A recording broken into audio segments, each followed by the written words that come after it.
Some people walk out of your life without a single word. And some people, no matter how much they lose, no matter how many years pass, cannot forget you, no matter how hard they try. Jang Min-jun, the most feared mafia boss in East Asia, a man who made all of Seoul tremble with a single phone call, now confined to a wheelchair after a collision that should have killed him. Dr. Nyla Brooks, the only woman who ever made him feel human, the same woman he believed had abandoned him 13 years ago. She is now his rehabilitation doctor, and his first words to her are not relief, not joy. They are an accusation that cuts straight to the bone. You broke your promise. If you're watching this story, hit like, drop a comment with the city you're watching from, and follow so you never miss what happens next. Let's see how far this story travels. The file was unremarkable at first glance. Nyla Brooks almost missed it entirely. She was halfway through her third coffee of the morning, sitting behind a desk that had accumulated 6 months of organized chaos. Color-tabbed folders, printed discharge summaries, 2 half-eaten protein bars she kept forgetting to throw away. The rehabilitation ward at Seohan Medical Center occupied the 14th floor of the building, and through the floor-to-ceiling windows behind her desk, the Han River was a flat gray ribbon under a sky that hadn't decided yet whether it wanted to rain. She reached for the next intake folder without looking up. Then she read the name. Jang Min-jun. Her hand stopped moving. The coffee cup stayed suspended halfway to her mouth for a full 3 seconds before she set it down. Carefully. The way you set something down when your hands have suddenly stopped being reliable. She read the name again. Because names were common. Because Korea had millions of people and coincidences existed. And she was a 34-year-old woman who had spent the last decade building a career on discipline and rational thought. And she was not the kind of person who fell apart over a name printed on a medical intake form. Except her heart was doing something she hadn't felt in 13 years. She opened the folder. Male. 35 years old. Admitted 6 weeks prior, following a high-impact vehicle collision on the Gangnam Expressway. Spinal contusion at the T6 vertebra. Partial paralysis of the lower extremities. Surgical intervention successful. Patient transferred to rehabilitation services for long-term mobility recovery. No listed employer. The occupation field had been left blank, which in Nyla's experience meant either the patient was unemployed or the patient's occupation was the kind that didn't get written down in hospitals. The emergency contact listed a name she didn't recognize. Below it, a single handwritten note from the admitting physician, circled twice in red ink. Patient requires specialist-level rehabilitation. High priority. Assigned to Dr. Brooks per department head instruction. Nyla sat back in her chair. She thought about the last time she had seen Jang Min-jun. She had been 17 years old and standing in the rain outside Hansung Preparatory Academy with a backpack over one shoulder and a one-way plane ticket in her mother's purse. He had been 16, standing 10 feet away, watching her with that expression he always had, the one that gave nothing away except to people who had learned to read the tension around his eyes. She had tried to explain. She remembered the words jamming up in her throat, the rain hitting the pavement so hard it bounced, her mother pulling at her arm. She remembered his face going very still in that particular way that meant he was deciding something. She had gotten on the plane, and she had spent 13 years trying not to think about what that stillness had meant. Nyla closed the folder and pressed both palms flat against her desk. The river outside was starting to disappear behind a curtain of low cloud. Her office felt smaller than it had 5 minutes ago. She picked up her phone and called the nursing station. "The Jang Min-jun intake," she said when the charge nurse picked up. "What time is his first session?" 2 o'clock, Dr. Brooks. He's already in the building. His security team arrived about 20 minutes ago. His security team? Yes. 4 of them. They're in the waiting area. They've been very... A pause. Quiet.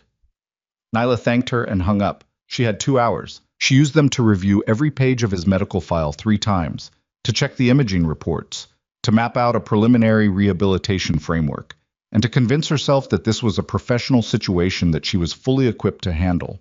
She had treated difficult patients before. Powerful patients. Men who thought their money or their status entitled them to override clinical judgment. She knew how to manage that. What she had less experience managing was the specific weight of 13 years of unanswered silence sitting in the chair across from her desk. At 1:58, she heard the wheels. Not the soft rubber roll of a standard hospital wheelchair. Something heavier, custom built, from the sound of it. The kind of equipment that got ordered when cost was not a consideration. She was already standing when her office door opened. Two men entered first, broad-shouldered, dark suits, eyes that moved around the room in the practiced sweep of people who spent their lives looking for exits and threats. They checked the corners. They checked the window. One of them looked at her with an expression that was professional and impersonal, and somehow still managed to communicate that he had assessed her and found her non-threatening, which she found both reassuring and faintly insulting. Then Minjun came through the door. Nyla had thought she was prepared. She had spent 2 hours preparing. She was not prepared. I was bigger than she remembered, though that wasn't entirely fair. She was comparing a 35-year-old man to the 16-year-old boy she had last seen in the rain, and human beings tended to change significantly in the intervening years. The sharp, watchful quality he had always carried was still there, but it had settled differently. Less like a boy learning how to hold himself, more like a man who had long since stopped questioning whether the room belonged to him. His jaw was harder. His shoulders were the kind that came from actual physical consequence, not a gym. There was a scar along the left side of his jaw that she didn't remember, thin and pale, maybe 2 inches long. His hair was cut close. He was wearing a dark sweater and dark trousers, and the wheelchair he occupied looked exactly as expensive as it sounded. Matte black frame, precision engineering, the kind of equipment that costs more than most people's cars. He rolled to a stop in the middle of her office. His eyes found her immediately and didn't move. 13 years, she had been 17. She had cried on 4 different planes and written him letters from 3 different countries, and called a number that rang and never connected. She had told herself eventually that silence was its own kind of answer, that she had to let go, that whatever they had been to each other had been a specific thing that belonged to a specific time, and that time was over. She had mostly believed that, mostly. "Dr. Brooks," one of the security men said. "Mr. Zhang." Neither of them acknowledged him. Mingun looked at her the way she remembered him looking at everything that mattered to him, completely, without the social performance of looking away. His expression had always been difficult to read, and it was still difficult to read, but she could see something moving behind it, something that had weight. She opened her mouth to introduce herself professionally, to set the tone, to establish that this was a clinical environment, and she was his physician, and whatever history existed between them was exactly that, history. He spoke first. "First, you broke your promise." 4 words. Flat delivery. No heat in it, which was somehow worse than if there had been. The room was very quiet. The security men were looking at the walls. Outside, the cloud had finished swallowing the river. Nyla felt the years collapse. "Minjun, I'm not interested in the explanation," he said. His Korean was the same. She had always been fluent, but she had spent so many years in the States that Korean now lived slightly to the left of her instincts, requiring a half-second transit that she was usually good at hiding. Right now, she wasn't hiding it. "I'm here because my doctors transferred my case to this facility and your name is on my file. I don't have a preference about therapists. You can assign someone else. I'm the department head," she said. "All high-priority cases come to me." "Then I'll find another facility. The next comparable program is in Busan." She kept her voice steady. "Clinical." She was very good at clinical. 6-hour round trip for every session. Given your current mobility constraints, that's inadvisable. Something moved across his face. Not softening. Minjun had never softened, not even at 16. But a recalculation. The way he used to look when someone presented him with a chess problem that required him to revise his assumptions about the board. "How long is the program?" he said. "Minimum 12 weeks, likely closer to 18, given the extent of the spinal involvement." She moved to the desk and picked up the preliminary framework she'd built that morning, because having something in her hands helped. "We'll do a full assessment today. I need to understand your current range of motion, your pain levels, and your goals for recovery." "My goal is to walk." "That's a destination. I need to understand your timeline expectations, your pain threshold, your willingness to comply with a program that will be uncomfortable most days and painful on the worst ones." "I've had worse." She believed him. She wasn't entirely sure she wanted to think too hard about what that meant. "Sit down," he said. Not a request. Not exactly a command. Something in between, The way he used to talk in school when he was trying not to sound like he was giving orders and failing at it. You're standing like you're getting ready to run. I'm standing because I haven't finished my intake assessment. Nyla, her name in his mouth. She had forgotten the specific way he said it, the slight flattening of the first syllable, the precision of the second.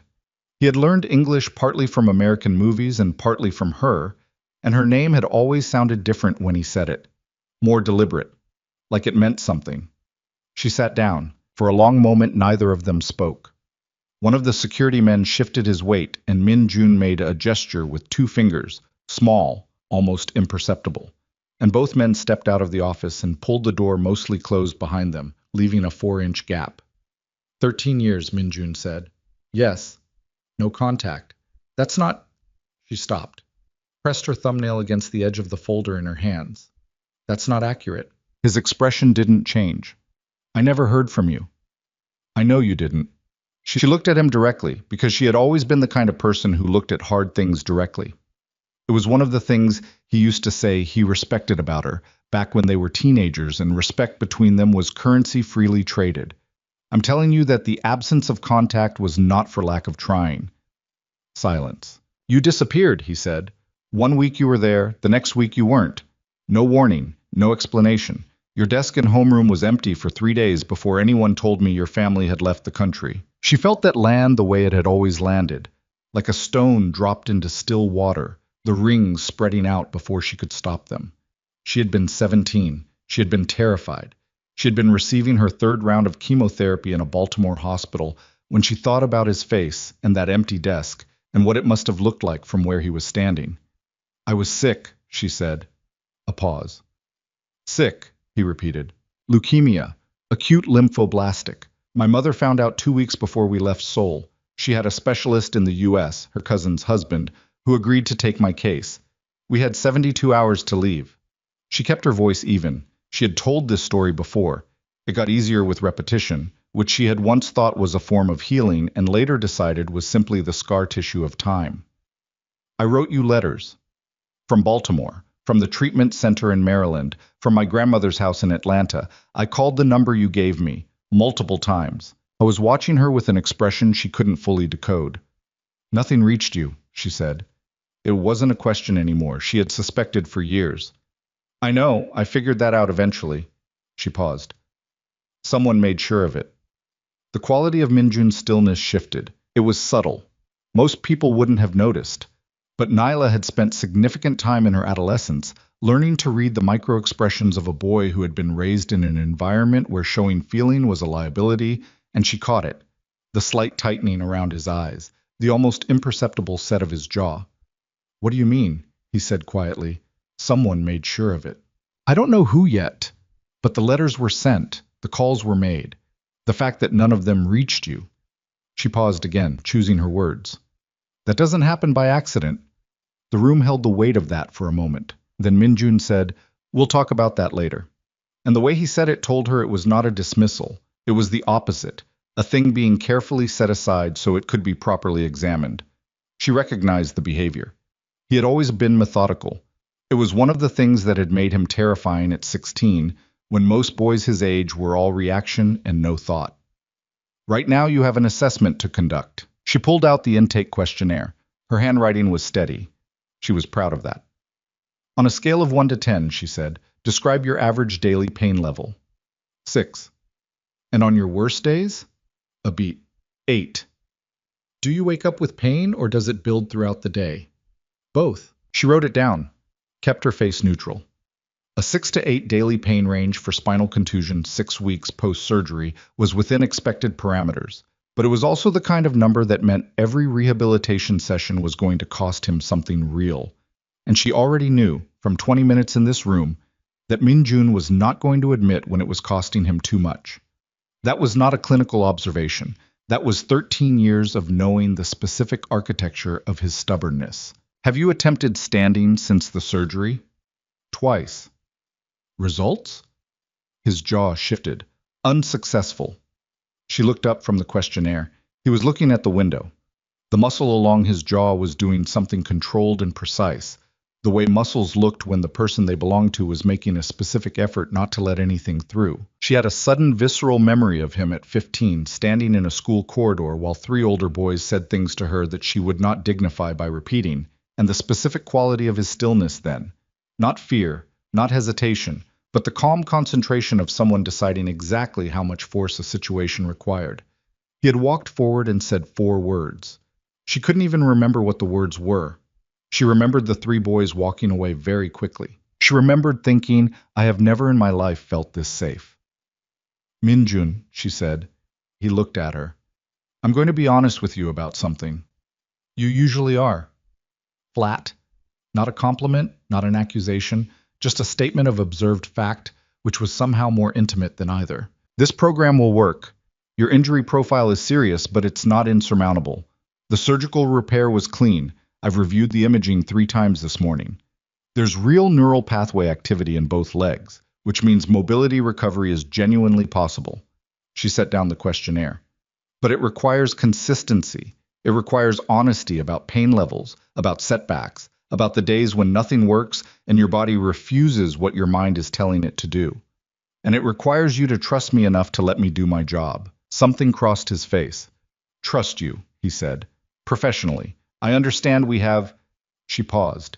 History. I understand that history is complicated, but inside this room I need you to treat me as your physician, not as someone from your past. He was quiet for a long time. Long enough that she could hear the building's ventilation system, the distant sound of a cart moving down the corridor outside, a phone ringing somewhere on the floor. Can you do that? She said. Zenyu? He said. She held his gaze. Yes. Another long pause. Then he said, show me the program. She spent the next 40 minutes walking him through the rehabilitation framework, the progression from basic range of motion work to supported standing to assisted walking, the timeline benchmarks, the pain management protocol, the complementary treatments she recommended alongside the physical sessions. He listened with the focused, dispassionate attention of someone accustomed to being briefed. He asked 3 questions, all of them precise and clinically relevant. He did not ask anything personal. When they were done, she stood to indicate the session was ending. He didn't move toward the door. He was looking at the folder on her desk, not her preliminary framework, the other one. His intake folder, still sitting where she'd left it when she first opened it that morning. You kept it out, he said. She looked at the folder. Standard practice. Patient files stay visible during... You'd already filed everything else. He nodded at the organized stacks on either side of her desk, the closed cabinet drawer behind her, the empty inbox tray. That one you left out. She didn't say anything. 13 years, he said again. Quietly. Different inflection this time, less accusation, more something she didn't have a clean name for. Minjun, I believed you left because you wanted to. He was still looking at the folder, not at her. I spent a long time believing that.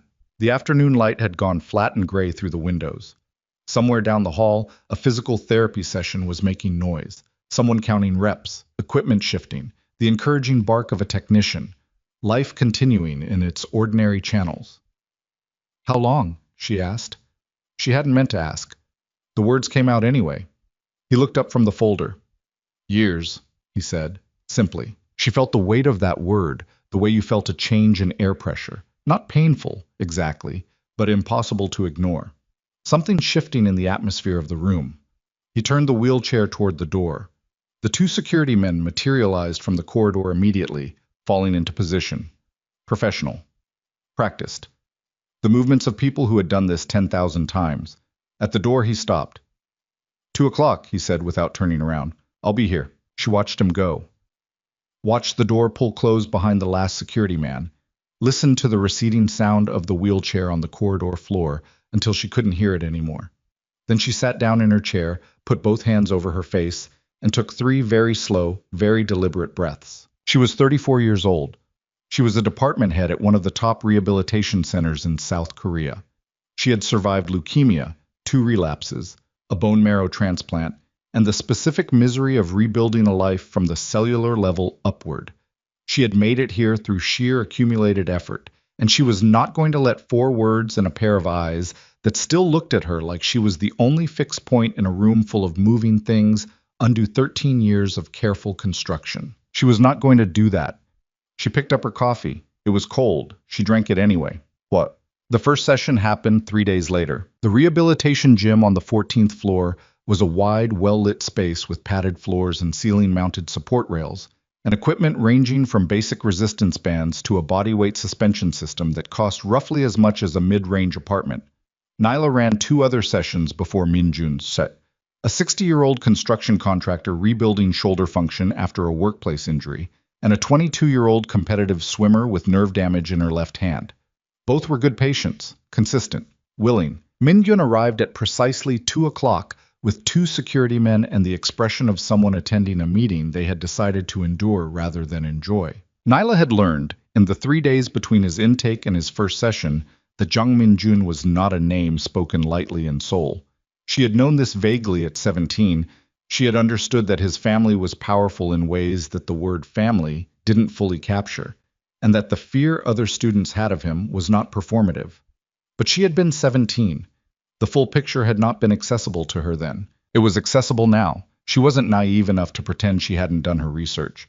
She also wasn't naive enough to let it change anything about how she ran her sessions. "We're starting on the mat today," she said when he rolled through the door. "I need a baseline assessment of your lower body response, sensation, reflex, voluntary movement range.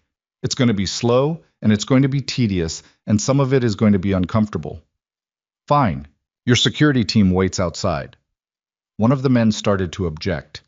Minjun stopped him with that same 2-finger gesture she'd seen in the office. The men stepped out. Getting him from the wheelchair to the mat was the first negotiation. He wanted to do it himself. She needed to assist to prevent the kind of lateral stress on the spinal column that would set his recovery back 2 weeks. They reached an agreement that involved her guiding rather than lifting, his arms taking most of the weight transfer, and a careful, precise movement sequence that took 4 minutes and cost him more than he let on. She could see it in the whitening of his knuckles on the transfer board, the controlled exhale through his nose that meant he was managing something. "Pain level," she said once he was on the mat. 5. "Try again." A pause. 6. "Thank you." She knelt beside him and began the assessment. "Tell me immediately if any sensation changes, numbness, sharpness, anything that feels different from your baseline." The next 45 minutes were clinical and methodical, and she kept them that way through focused professional effort. She tested sensation with a standardized instrument from his feet upward, marking the response levels on her chart. She assessed voluntary muscle activation in both legs. Left showed stronger response than right, which aligned with the imaging. She tested reflex response at the knee and ankle. She asked him to attempt 3 controlled movements and documented the results without comment. "I was a good patient in the way that difficult people were sometimes unexpectedly good patients. Not because it was comfortable, but because he had decided to commit. And when Minjun committed to something, it was apparently absolute. He answered her questions accurately. He followed instructions without arguing. When she asked him to attempt something that failed, he tried again without being asked. It was the second attempt at voluntary knee extension on the right side when it happened. The movement was small, partial, maybe 30% of the full range. But it was voluntary, and it was measurable, and it was more than the previous attempt. He felt it. She could see the moment it registered. Something shifted in his face, fast and then immediately controlled, like a light switching on and then a hand covering it. "Good," she said, keeping her voice neutral, clinical. Because this was important. Celebrating too early, making too much of small gains, could create psychological fragility around setbacks. She had learned that from experience. That's progress. Write that down in your body. Remember what that felt like. We're going to be chasing that sensation for the next several weeks. He was looking at his own leg, at the knee that had moved. "It felt different," he said, quiet. Almost not for her. "Different how?" "Like it remembered." He paused. "Like something came back." She wrote on her chart. Her handwriting was steady. She kept it steady. "That's neural reconnection," she said. "The pathway isn't gone. It's been disrupted by the trauma. What you're feeling is the signal finding its way through again." She looked up. "This is a good sign, a genuinely good sign." He looked at her then, for one unguarded second. Just one, the kind that happened before the conscious mind caught up to the emotional one.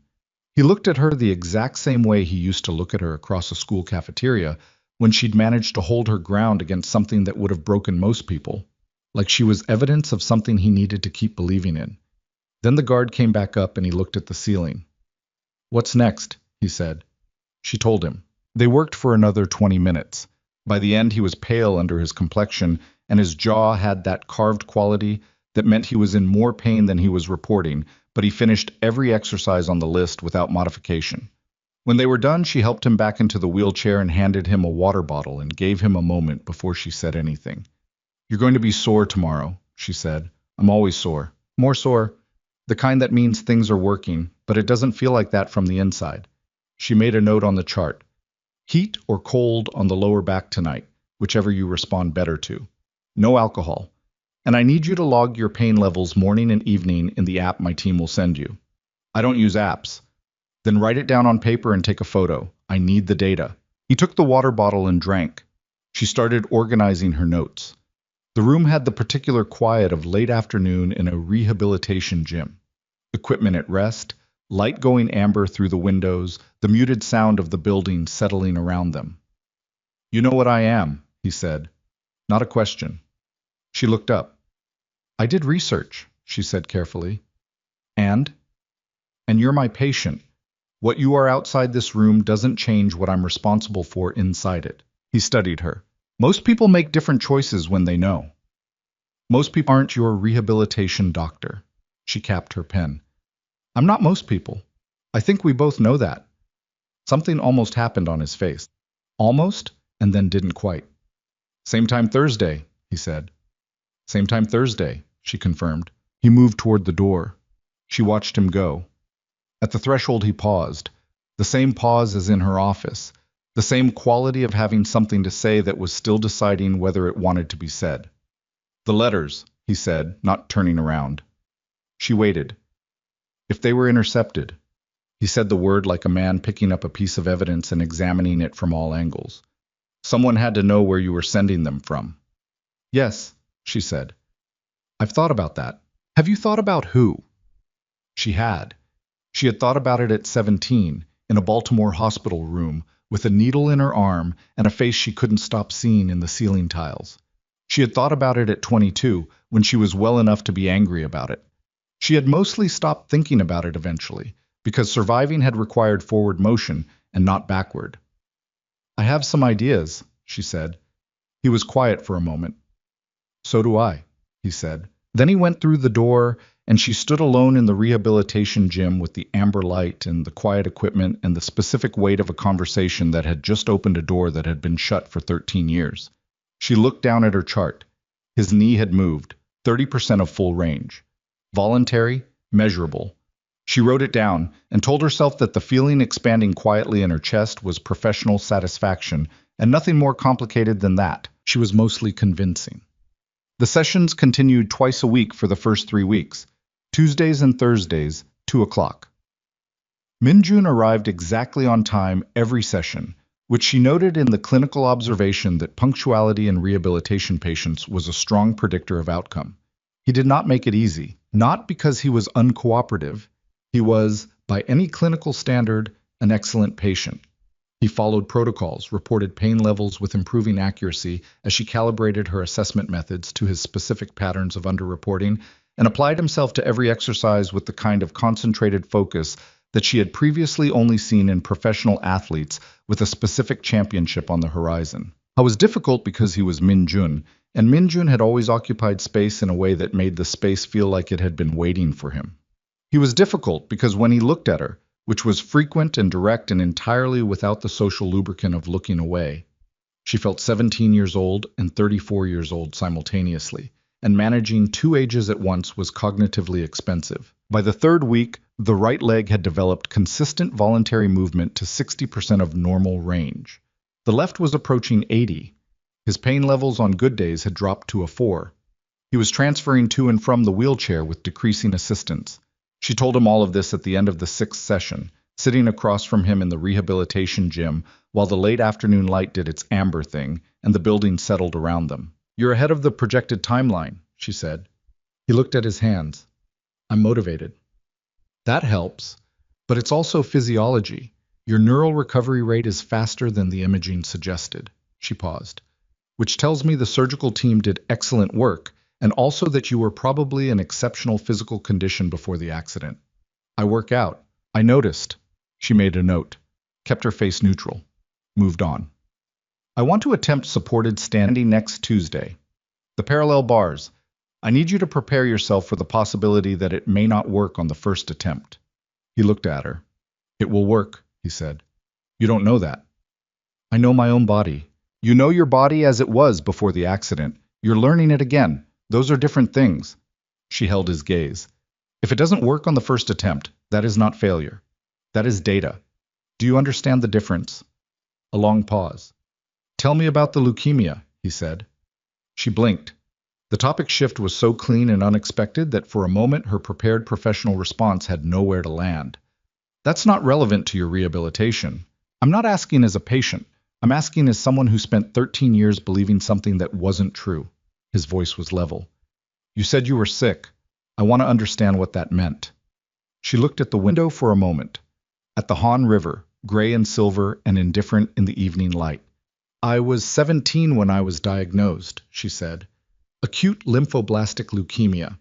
We caught it relatively early, but early is a relative term. The treatment was aggressive, and the first year was... She paused. The first year was bad. I lost about 40 pounds. I lost my hair twice.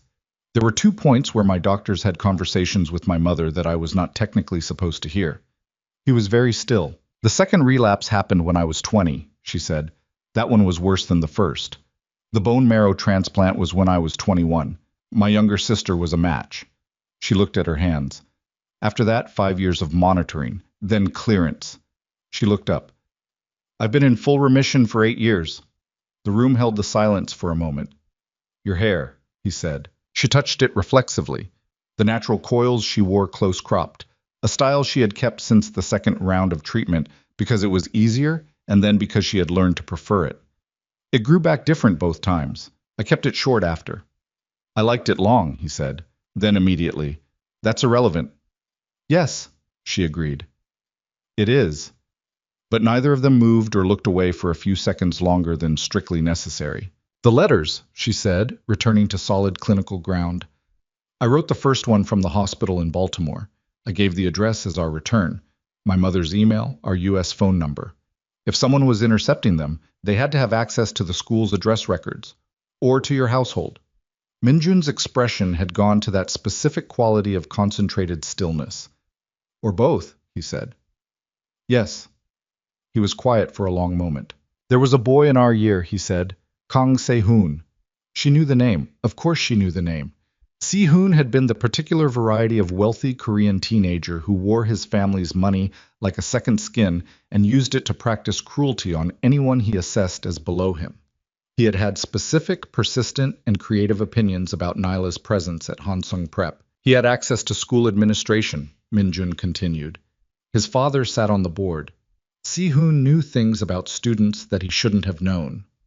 A pause. He also had a specific interest in anything that affected me. He hated you, she said. He hated that he couldn't touch me. That's different. Minjun's voice was completely flat. He found other ways. The implications of that settled over the room. Minjun, she said slowly. The accident. He looked at her. The collision on the Gangnam Expressway. She kept her voice steady, even as something cold moved through her chest. Was that... I don't know yet, he said. I'm looking into it. If it was deliberate, then someone will answer for it. Not threatening, not dramatic, simply factual, the way he had always stated inevitable things. I need you to stay out of that part. I'm not Nyla, her name in his mouth again. That deliberate second syllable. I need you to hear what I'm saying. Whatever I find on the other side of this investigation, I don't want you near it. She thought about arguing. She looked at his face, at the carefully managed expression that was doing significant work to contain something that she suspected, if uncontained, would be genuinely frightening, and decided that this particular argument could wait. Fine, she said. For now. For now, he repeated, and the slight shift in his expression told her he heard the conditional clearly. She packed up her notes. He moved toward the door. The security men materialized. The session ended the way all their sessions ended, in motion, in controlled departure, in the careful maintenance of a professional distance that neither of them quite managed to make completely convincing. At the door he stopped again. She had started to expect this. The pause.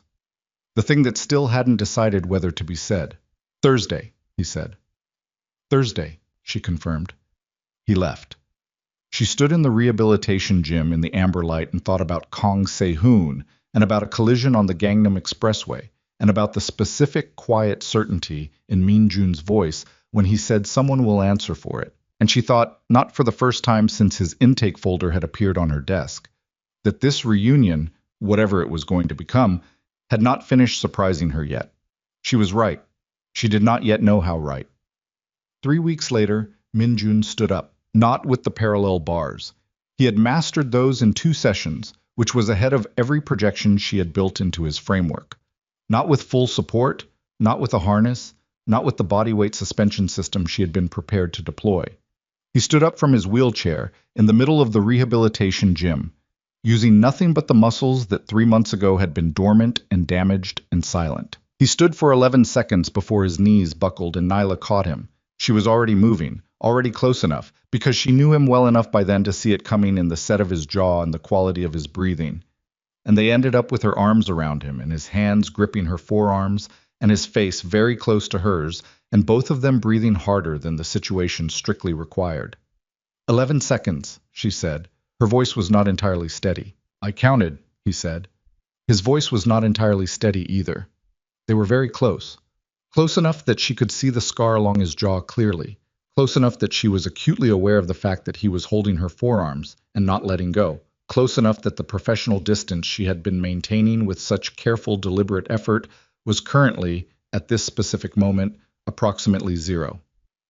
Min-jun, she said. I know, he said. Neither of them moved. Outside, somewhere in the building, a phone rang twice and stopped. Then his security detail opened the gym door 3 inches, and the moment broke, and they stepped back from each other with the particular careful coordination of 2 people who had just been standing on the edge of something and had mutually, silently decided to step back. For now. Nyla turned to her chart. Her handwriting, when she wrote voluntary unsupported standing, 11 seconds, week 9, was not as steady as it should have been. She made a note to herself to be more careful. She made a note to herself about a lot of things. But in the hallway outside, one of Min-jun's security men had just received a call that he took 3 steps away to answer, and the expression on his face when he turned back toward the gym door was not professional neutrality. It was something else entirely. Something that, had Nyla seen it, would have told her immediately that the 11 seconds were about to become the least significant thing that happened that day. She didn't see it. Not yet. The security man's name was Park Do-hyun, and he had worked for Jang Min-jun for 9 years, which meant he had developed a specific and finely calibrated understanding of when to bring bad news immediately and when to let his employer finish what he was doing first. He stood outside the rehabilitation gym door with his phone in his hand and made the calculation in approximately 4 seconds. He knocked. Min-jun came out 2 minutes later, wheeling himself into the corridor with the particular economy of movement he had developed over the past 3 months. Efficient, precise, conserving nothing unnecessarily. His sleeves were pushed to the elbows. There was a faint flush across the top of his cheekbones that Do-hyun had learned to recognize as the specific aftermath of physical exertion that his employer would never verbally acknowledge. Report, Min-jun said. Do-hyun held out the phone. On the screen was a photograph. Surveillance quality, slightly grainy, time-stamped 40 minutes ago. A man in a dark overcoat standing outside the main entrance of Seohan Medical Center. Hands in pockets. Looking up at the building's facade with the particular quality of attention that was not curiosity. Min-jun looked at the photograph for 3 seconds. When did he arrive? 42 minutes ago. He stayed for 11 minutes, then left in a black sedan. Plates came back registered to a shell company. Do-hyun paused. That traces back to KSH Capital Holdings. The corridor was quiet. Down the hall, the sound of the rehabilitation gym door opening. Nyla's voice, brief and professional, speaking to one of her staff. Min-jun did not look toward the sound. He knows I'm here, Min-jun said. Yes. He's been watching the facility, possibly longer than today. Do-hyun kept his voice level. We swept for surveillance hardware in the parking structure yesterday. Found 2 cameras that don't belong to the hospital's security system. Removed them. But if they've been in place for any length of time, he already has what he needs. Minjun handed the phone back. His voice had not changed. His expression had not changed. That was the thing about Minjun that Do-hyun had spent 9 years learning to read. The absence of visible reaction was never the absence of reaction. It was the presence of something being held very still. Increase the perimeter. 2 additional men on the building entrance. I want eyes on every vehicle that parks within 100 meters of this facility. Understood. Do-hyun hesitated. 1 beat. And Dr. Brooks? Minjun looked at him. She's a visible connection, Do-hyun said carefully. If Se-hoon has been watching the building, he's seen her. He knows she's your treating physician. If he's willing to arrange a vehicle collision to... She gets a detail, Minjun said. Discreet. She doesn't need to know about it yet. She won't like that. No, Minjun agreed. She won't. He turned the wheelchair back toward the elevator. Do-hyun fell into position 2 steps behind. Get me everything Se-hoon has been doing in the last 6 months, Minjun said. Business dealings, travel, anyone he's met with more than twice. I want a complete picture by tomorrow morning. Already started. Minjun pressed the elevator button, watched the numbers descend. And Do-hyun. Sir, nobody touches him yet. The elevator opened. I want to understand the full shape of what he did before I decide what to do about it. The doors closed. Nyla found out about the security detail on a Thursday morning when she walked out of her apartment building at 7:15, and a man she had never seen before fell into step approximately 8 feet behind her. She stopped walking. He stopped walking. She turned around. He was broad-shouldered, dark jacket, early 30s, with the specific quality of stillness she had by now learned to associate with Minjun's people. He met her eyes without apology. Who sent you? She said. Not a question. Dr. Brooks? Who sent you? A pause. Mr. Jang asked us to follow me without telling me. Her voice was flat. Without asking me. Without considering for 1 second that I might have an opinion about whether a stranger follows me to work every morning. The man, to his credit, did not try to soften it. Yes. Go back, she said. Tell him we need to talk. Today. She walked to the hospital alone, which was either brave or foolish, and she was too angry to determine which. She spent the 30-minute walk cycling through the specific variety of fury that came from having your autonomy overridden by someone who was simultaneously the reason your chest did complicated things when he looked at you, which she found made the fury more complicated and therefore worse. She was waiting in the rehabilitation gym when he arrived at 2 o'clock. She let him get fully through the door before she said anything. You put surveillance on me, she said. He didn't look surprised that she knew. A protective detail. There's a difference. There isn't when I didn't consent to it. Someone has been watching this building. His voice was controlled, but there was something underneath the control that was doing real work to stay there. Someone with a history of deciding that the most efficient solution to a problem is removing the problem entirely. You are a visible connection to me. That makes you a potential target. She stared at him. Kang Se-hoon. Yes. You think he arranged the accident? I think the evidence is pointing in a direction that I'm taking seriously. He met her eyes. I think you should take it seriously too. I do take it seriously. I'm also not a piece on your board that you get to move without telling me. She crossed her arms. I'm a person, Minjun, not a liability to be managed. Something moved across his face. That's exactly what it is. You made a security decision about my life and didn't tell me. You didn't ask me. You just arranged it. She exhaled. I spent 13 years having things arranged around me without my knowledge. I don't do that anymore. The silence that followed had texture. She could see him absorbing that, not defensively, but with the particular quality of attention he brought to things that mattered. Processing. Reassessing. You're right, he said. She had expected an argument. The absence of one was disorienting. The detail was a poor decision, he continued. I should have told you. Explain the situation and let you decide. He paused. I'm telling you now. Now that I already know. Yes. His jaw shifted slightly. I'm not good at this. At what? He stopped. Started again. at having things that matter to me that I can't control the perimeter of. The gym was very quiet. Outside the windows, Seoul was doing its mid-afternoon thing, the distant texture of traffic, a plane crossing high and small, light shifting through thin cloud. She uncrossed her arms. "Tell me about Sehun," she said. "All of it," he told her. It took 20 minutes. He spoke without embellishment, the way he delivered all information, clean, sequential, factual. Kang Sehun, son of Kang Byung-woo of the KSH Industrial Group, now running significant portions of his father's financial empire. A man who had spent his adolescence in the particular misery of being wealthy enough to want for nothing except the things he actually wanted, which had primarily been Min-jun's respect and Nyla's departure. A man who had grown into the kind of adult who remembered old humiliations with the precise, curated bitterness of someone who had never learned to put anything down. The surveillance cameras outside the hospital, the shell company, the collision on the Gangnam Expressway. 6 weeks before Min-jun had appeared on her intake list, a high-speed impact on a rain-slicked highway that every accident report characterized as a tragic road incident, and that Min-jun's people were increasingly convinced had been neither tragic nor accidental. The driver of the other vehicle, Min-jun said, a man named Oh Jae-sung. He has significant gambling debt. 3 months before the accident, that debt was quietly settled by an entity that my investigators have traced, through 4 layers of financial obfuscation, back to a KSH subsidiary. Nyla sat with that for a moment. "That's not conclusive," she said carefully. "No, not yet. But you believe it." "My instincts have been reliable for a long time." Flat. "Yes, I believe it." She thought about Se-hoon at 17, the particular quality of his cruelty, which had always been strategic rather than impulsive.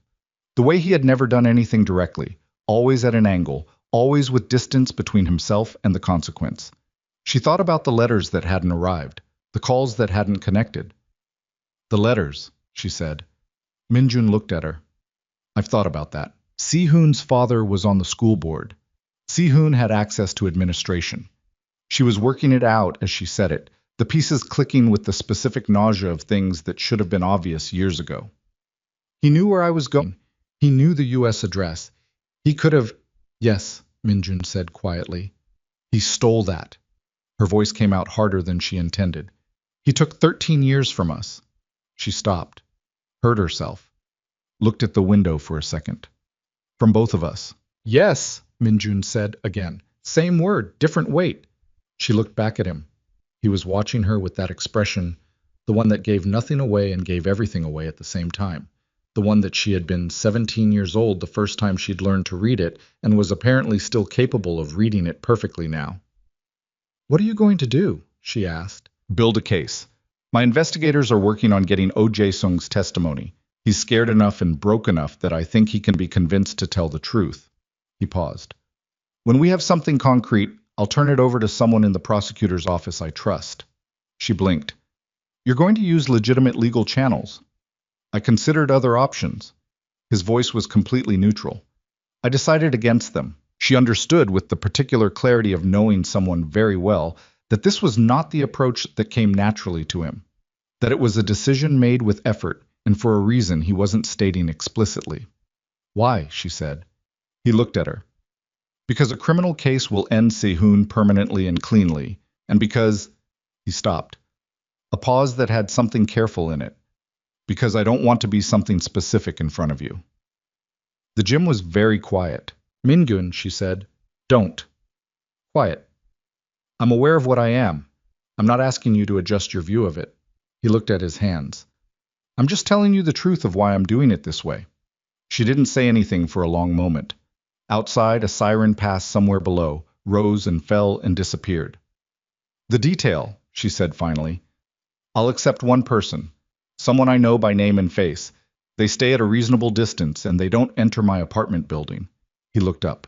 "That's my condition," she said. "Take it, or we're going to have this argument every week." Something that was not quite a smile crossed his face. It lasted maybe 2 seconds. "Agreed," he said. "What?" The next 3 weeks were the most intense of the rehabilitation program. Min-gun walked the parallel bars for the first time in week 10.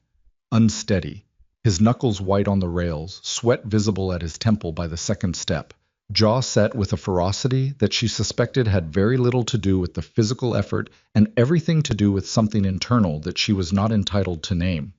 He made it 8 meters before his legs gave out, and she caught him, and he said nothing for 30 seconds afterward, just breathed, hands still gripping the rail. Again, he said, "We're done for today." Again. "Min-jun, your body is telling you something." "My body is wrong." He looked at her. Again. She looked back. "If you push past the threshold today, you'll lose 2 days of progress to inflammation and pain management. You'll be starting this same distance on Thursday instead of progressing." She kept her voice even. "Is that what you want?" The muscle in his jaw worked. "No," he said. "Then we're done." She helped him back to the wheelchair. He was quiet through the transfer, through the cool-down stretches, through the 20 minutes of soft tissue work on his lower back that had become a standard end-of-session element because his pain levels after intensive sessions spiked in a way that required intervention. She worked methodically, the way she always did, maintaining the clinical distance that she always maintained. Except that they were 3 weeks past the moment in this gym where he had stood for 11 seconds, and she had caught him, and their faces had been approximately 6 inches apart. And the professional distance she maintained was increasingly made of the same material as set concrete, structurally sound, but cold and requiring significant ongoing effort to keep from cracking. "You're quiet," he said. "I'm concentrating." "You're always concentrating. This is different." She said nothing. Nyla. "I'm thinking about Si-hoon," she said, which was true as far as it went. "Your investigator, the one working on O.J. Sung. How close are they?" A pause. He accepted the subject change with the grace of someone choosing their battles. "Close. Jae-sung has made 2 calls to one of my people in the last week. He's scared. Se-hoon doesn't maintain loyalty well. He paid for the job, but he hasn't protected Jae-sung the way Jae-sung expected to be protected afterward. That's a crack." "How long?" "Days, maybe. A week at most." His voice was steady, but there was something underneath it that ran deeper than the investigation. She could feel it in the tension across his lower back, in the way the muscles held differently today than they had last Tuesday. "When he talks, it moves fast. I already have the prosecutor contact. The evidentiary chain is ready." He paused. "It ends Se-hoon." "Good," she said, quietly. She worked in silence for another few minutes. Nyla, quieter now. "Don't. I haven't said anything yet. I know what you're about to say." She kept her hands moving, clinical, methodical. "And I'm telling you not to say it." He was quiet for a moment. "Why?" he said. "Because we're in the middle of a rehabilitation program, and you're in a vulnerable physical state, and I'm your treating physician, and there are 18 different clinical ethics reasons why this—" She stopped, breathed. "Why this is the wrong time for whatever you're about to say." "And when the program ends?" She didn't answer. 12 weeks, he said. "Maybe 6 more sessions. And then I'm not your patient anymore." "Min-jun, I'm not asking for anything right now." His voice was steady. Patient in the way that was particularly Min-jun, not passive, but deliberate. The way a river was patient, it was going somewhere, it had always been going somewhere, and the rocks in its path were an inconvenience rather than an obstacle.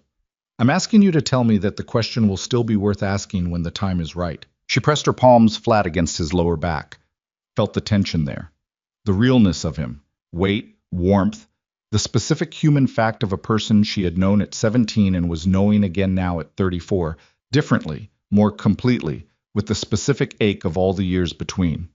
"I'm not going anywhere," she said quietly. This time. He was very still. "Okay," he said. One word. The way he said things that mattered. She finished the session. He transferred back to the wheelchair. She walked with him to the corridor door, which she did not always do, and Do-hyun was waiting with the other man, the one she now knew by name, Shin Tae-won, her assigned detail, who gave her a respectful nod every morning outside her building. Min-jun stopped at the corridor threshold. The pause. She had learned this pause. She had learned to wait it out. "Si-hoon reached out today," he said, not turning around. "Through an intermediary. He's suggesting a meeting." She went still. "Don't." "I know." "Min-jun." If he's suggesting a meeting, it's because he knows you're close to something and he wants to control the conversation before it happens. I know. He turned slightly. Not fully, just enough that she could see the line of his jaw. I'm not going to meet with him. I'm telling you because you should know the shape of where this is. Which is where? A beat. It's about to break, he said. One way or another. Be ready. He went through the door. She stood in the corridor and watched him go and felt the particular quality of the silence he left behind. Not empty, never empty, always carrying the specific weight of everything that hadn't been said and everything that had. She went back to her office. She sat at her desk. She opened the next patient file. Her phone rang before she got past the first page. The number on the screen was one she didn't recognize. A Seoul area code. Nothing saved in her contacts. She almost didn't answer it. She answered it. A voice she hadn't heard in 13 years said, "Dr. Brooks? It's been a long time. Kang Se-hoon." She didn't speak. Her hand on the phone was completely steady. She was very proud of how steady it was. "I think we should have a conversation," he said pleasantly. The pleasantness was the worst part. It had always been the worst part with Se-hoon, the smooth social performance wrapped around something that had the temperature of a blade. Before things become unnecessarily complicated. "How did you get this number?" she said. "The same way I get most things." A pause. "I want you to understand something, Dr. Brooks. What's happening right now doesn't need to involve you. You're a very talented physician. You have an impressive career. It would be a shame if complications arose around it." Her jaw tightened. "Are you threatening me?" she said. "I'm offering you perspective." Still pleasant. "Minjun has a way of making the people around him targets. You've been his doctor for 3 months. That's long enough for associations to form. Associations have consequences. Is that what you told O.J. Sung before he drove his car into Minjun's?" The words came out before she could stop them. A silence. When Se-hoon spoke again, the pleasantness had changed register. Still there, but thinner. "You should be careful what you suggest." "I think you should be careful," she said, "about what you've built and where it's going." Her voice was steady. She was a little amazed by how steady. 13 years ago, you took something from both of us. I don't know yet exactly how you did it or the full shape of what you thought it would accomplish, but I know it was you, and now you've tried to kill him. She paused. How is that working out for you? The silence stretched. Goodbye, Dr. Brooks, he said. The call ended. She set the phone down on her desk very carefully. Then she picked it up again and called Min Jun. He answered on the second ring. Si-hoon just called me, she said. A beat of silence that had significant weight. He called you directly. Not a question.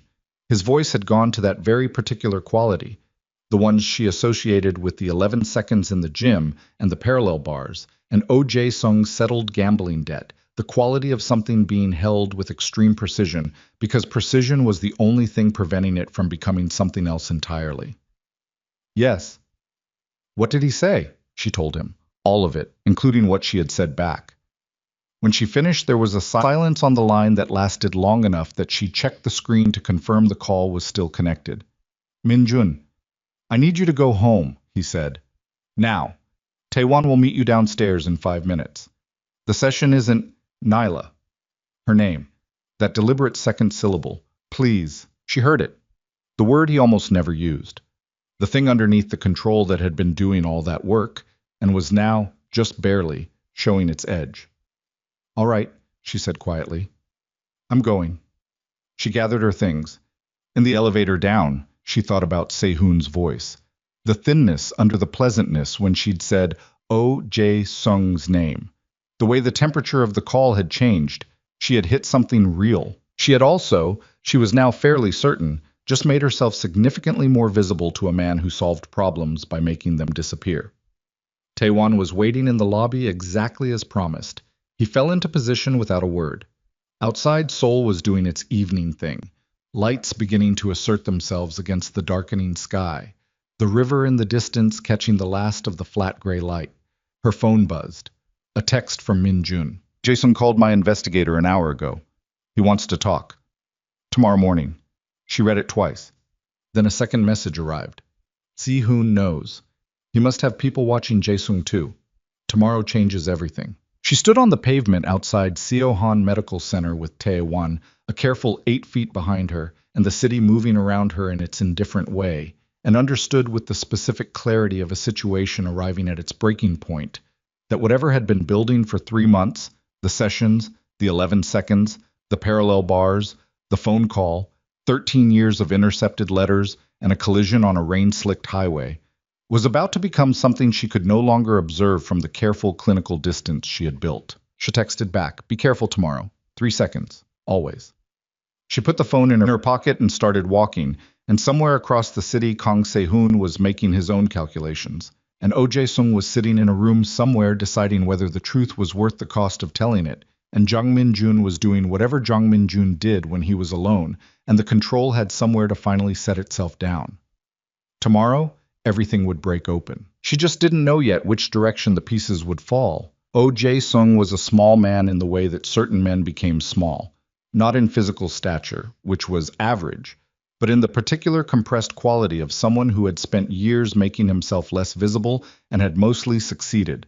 He was 41 years old, had a scar above his left eyebrow from a bicycle accident at age 9, and had been driving commercial vehicles in Seoul for 14 years before a gambling habit and a debt collector's patience ran out at roughly the same time. He sat across from Min-jun's chief investigator, a woman named Cho Yeon-ji, who had the kind of face that gave nothing away and the kind of eyes that took everything in a private room above a restaurant in Mapo, that Min-jun used for conversations that required neither witnesses nor ambient noise. Min-gun was not in the room. He was watching through a camera feed on a tablet, seated in a car parked 2 blocks away, with Do-hyun beside him, and the city moving past the tinted windows in its indifferent morning way. It was 7:48. Nyla would be arriving at the hospital in approximately 20 minutes. Tae-won had confirmed she had left her apartment building at 7:15, same as every morning. On the tablet screen, Jae-sung was drinking the tea that Yeon-ji had placed in front of him with the careful, deliberate movements of a man who needed something to do with his hands. "Take your time," Yeon-ji said. "I don't—" Jae-sung stopped, set the cup down. "I don't want to be here. I want you to understand that. I'm not here because I want to be. I understand. If he finds out I talked, he won't find out from us," Yeon-ji said. "You have my employer's word on that." Jae-sung looked at the table, at his hands, at the middle distance between himself and a decision he had apparently been approaching for weeks, and had finally arrived at, with the exhausted resignation of a man who had run out of other directions. "He came to me through an intermediary," Jae-sung said. "February, 8 months before the accident. The intermediary said there was work available for a driver who knew how to be discreet. I needed the money." He stopped. "I thought it was something minor, transporting something, moving someone who didn't want to be seen moving." "But it wasn't," Yeon-ji said. "No." He exhaled, long and slow. "They told me 3 weeks before what it actually was. By then I'd already taken the advance payment and the debt was cleared, and He pressed 2 fingers against the bridge of his nose. "I told myself it was just a scare, that the impact would be controlled, that nobody would—" He stopped. Min-jun watched the screen. His face was completely still. Do-hyun, beside him, said nothing. "The instructions were specific," Jae-sung continued. "Speed, angle of impact, which vehicle. They had studied the route. They knew where he would be." He looked up at Yeon-ji with the eyes of someone carrying something they have not slept under in months. "I didn't know it was him. Not until afterward. Not until I saw the news reports and recognized the car." "You didn't know the target was Jang Min-jun," Yeon-ji said carefully. "I knew it was someone powerful. I didn't know who." He paused. "Does it matter?" Yeon-ji didn't answer that.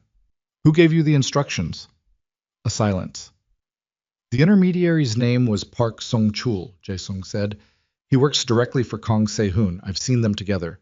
Sung-chul delivered the payment. Sung-chul gave the specifications." He folded his hands on the table. They were not steady.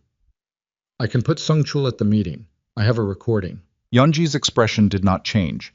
"You recorded the meeting?" "I recorded every meeting after the first one." He reached into his jacket and placed a small device on the table. "I don't know why I did it. I told myself it was insurance. I think I knew somewhere that I was going to end up in a room exactly like this one eventually." He looked at the device. "It's all there, Sung-chul's voice, the instructions, the payment amount, the date." He paused. Sungchul mentioned Se-hoon by name twice. Minjun set the tablet on his knee. Get him to the prosecutor, he said to Do-hyun. Today. I want him in a formal interview before noon. Already arranged, Do-hyun said. Yeonji has the contact. Minjun looked out the window. The morning was flat and gray, the same gray it had been for 3 days, the sky holding the specific quality of Seoul in late autumn, cold without committing to it, overcast without raining, suspended. Se-hoon knows this is happening, Minjun said. Probably. How much time do we have before he moves? Do-hyun was quiet for a moment. If he's been watching Jae-sung the same way he's been watching the hospital, he may already know Jae-sung came here this morning. Minjun picked up his phone. He called Nyla. She answered on the first ring, which meant she had been expecting the call. How did it go? He talked. He has recordings. Minjun kept his voice even. We're moving to the prosecutor today. A pause on her end. That's good. That's... Another pause. That's it then. Very nearly. He looked out the window. Stay in the hospital today. Don't leave for lunch. I'll explain more tonight. Minjun, please, he said. She heard the word the same way she always heard it when he used it. The weight of it, the specific rarity that gave it mass. All right. He hung up. In the restaurant room on the tablet screen, Yeonji was reaching for the recording device. The room was quiet. Chae-sung was still staring at his hands. Minjun thought about Se-hoon, about the photograph from outside the hospital, about the phone call to Nyla, about the specific variety of man who solved problems by making them disappear, and had been making them disappear, evidently, since they were all 17 years old in a school in northern Seoul. He thought about the letters. He thought about Nyla at 17, in a hospital he hadn't known about, writing letters that had gone nowhere. He thought about 11 seconds on a rehabilitation gym floor, her hands on his forearms, 6 inches of air between their faces. He thought, end this today.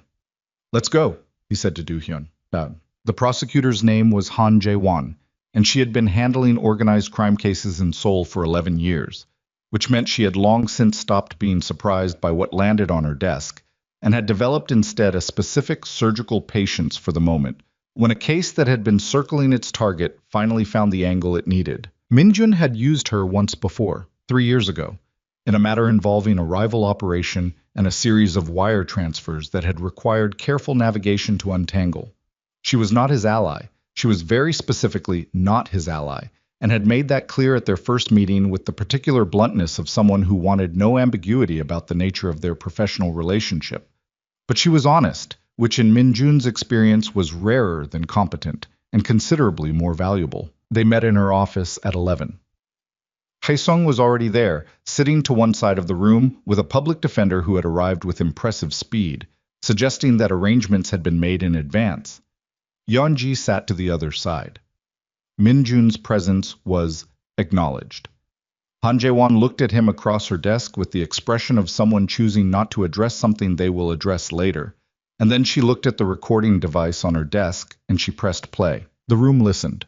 Park Sung-chul's voice came through the small speaker with the particular clarity of a recording made close and clean, careful words, specific instructions, and twice, in the space of 4 minutes, the name Kang Se-hoon spoken with the casual familiarity of a man who had no idea he was building the architecture of his employer's destruction. When it ended, Han Jae-won was quiet for a long moment. How long has your office been working on this? She asked Minjun. 6 weeks, he said.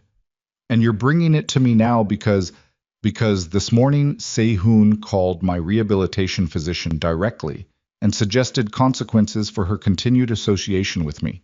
He kept his voice level, which indicates he knows his position is deteriorating and is looking for leverage. I don't want to give him time to find it. Han Jae-won looked at him for a long moment. Then she looked at the recording device. Then she picked up her phone. I'll need Jae-sung informal interview within the hour, she said. And I'll need everything your investigator has on the financial chain, the debt settlement, the shell company, all of it. She paused. This goes to an arrest warrant by end of day if the documentation holds. It holds, Minjun said. She looked at him again. You understand that if this prosecution proceeds, I will not be distinguishing between your operation and Se-hoon's in terms of what this investigation surfaces. I understand. And you're proceeding anyway. He met her eyes. Some things are more important than operational exposure. She held his gaze for a moment. Something passed across her face. Not warmth, not approval, but something that was possibly a recalibration. Leave me to work, she said. Minjun was in the car outside Han Jae-won's building at 12:40 when Do-hyun's phone rang. Do-hyun answered, listened for approximately 8 seconds, and then said something very quiet and very controlled that made Minjun turn and look at him. Do-hyun's face had gone to a specific quality that Minjun had seen perhaps 3 times in 9 years.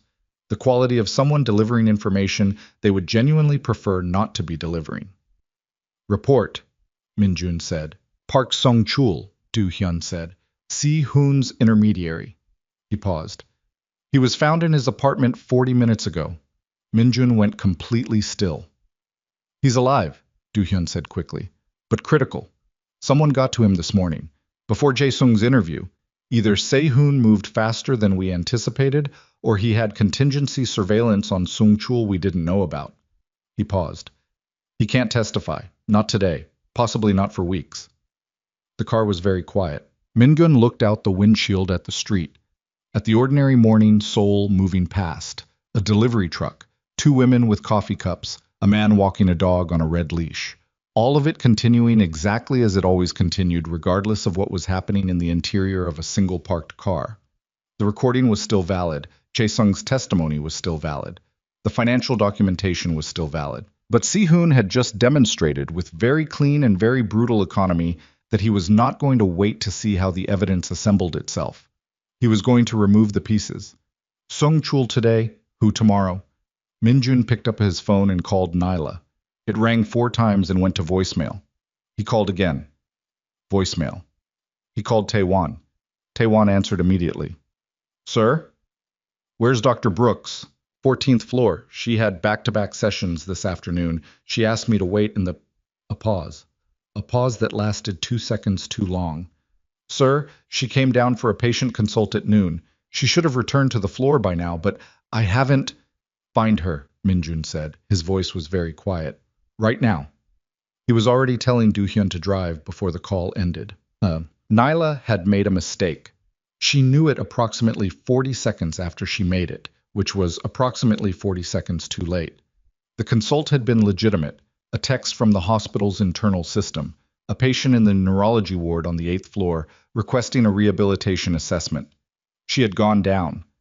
The neurology nurse at the station had looked at her request form with a blankness that told her immediately that no such consult had been ordered. She had turned around. The corridor was not empty. The man who stepped out of the stairwell door was large, dark jacket, and had the specific quality of someone whose presence in a hospital corridor made no clinical sense.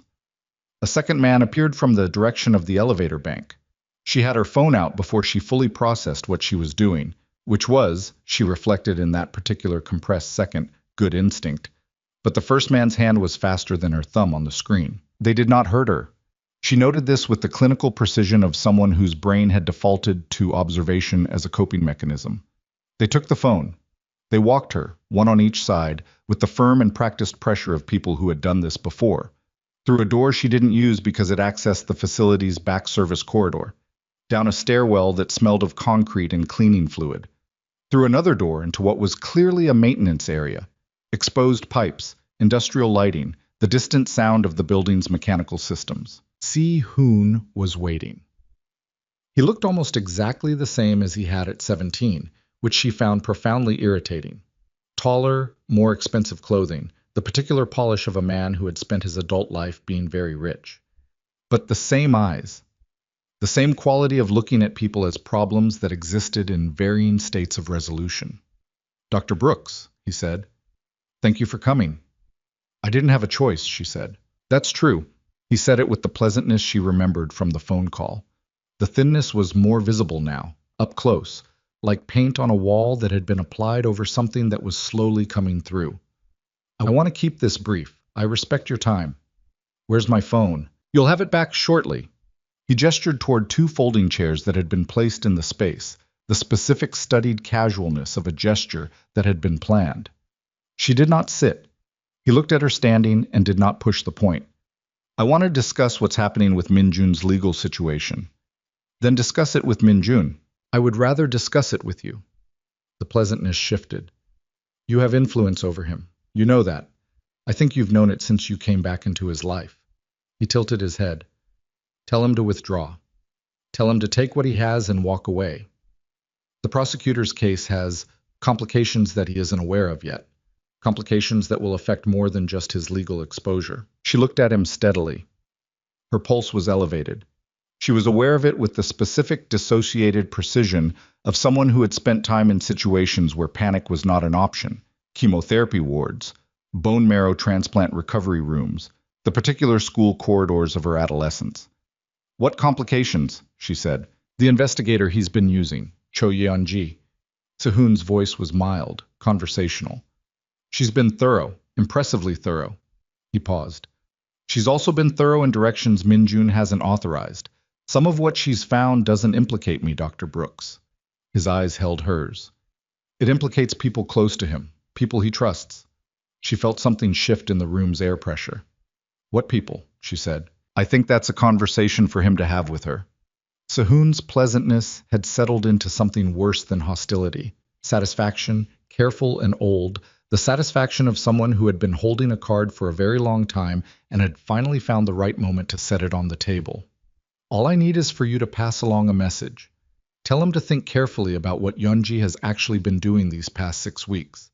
Tell him to ask her about the financial records, all of them, not just the ones she showed him.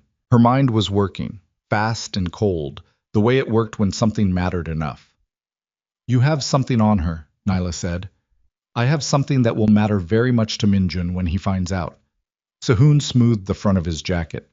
I'm giving him the opportunity to understand the full picture before things become public. He paused. Out of respect for an old acquaintance, she said nothing. She was thinking about Yeon-ji, a name she knew from Minjun's case updates, a face she had never seen, a professional whose competence Minjun had cited with the particular confidence of a man who trusted sparingly and therefore trusted absolutely when he did. You put her there, Nyla said slowly. Something moved in Sehun's eyes. 6 weeks ago, when Minjun started investigating, Yeonji didn't find him. He found her. She was watching Sehun's face the way she monitored vital signs, looking for the tell, the involuntary flicker. You put her in front of him. You knew he would investigate. You needed someone inside the investigation.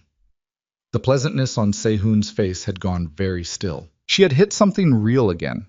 She could feel it the same way she had felt it on the phone call.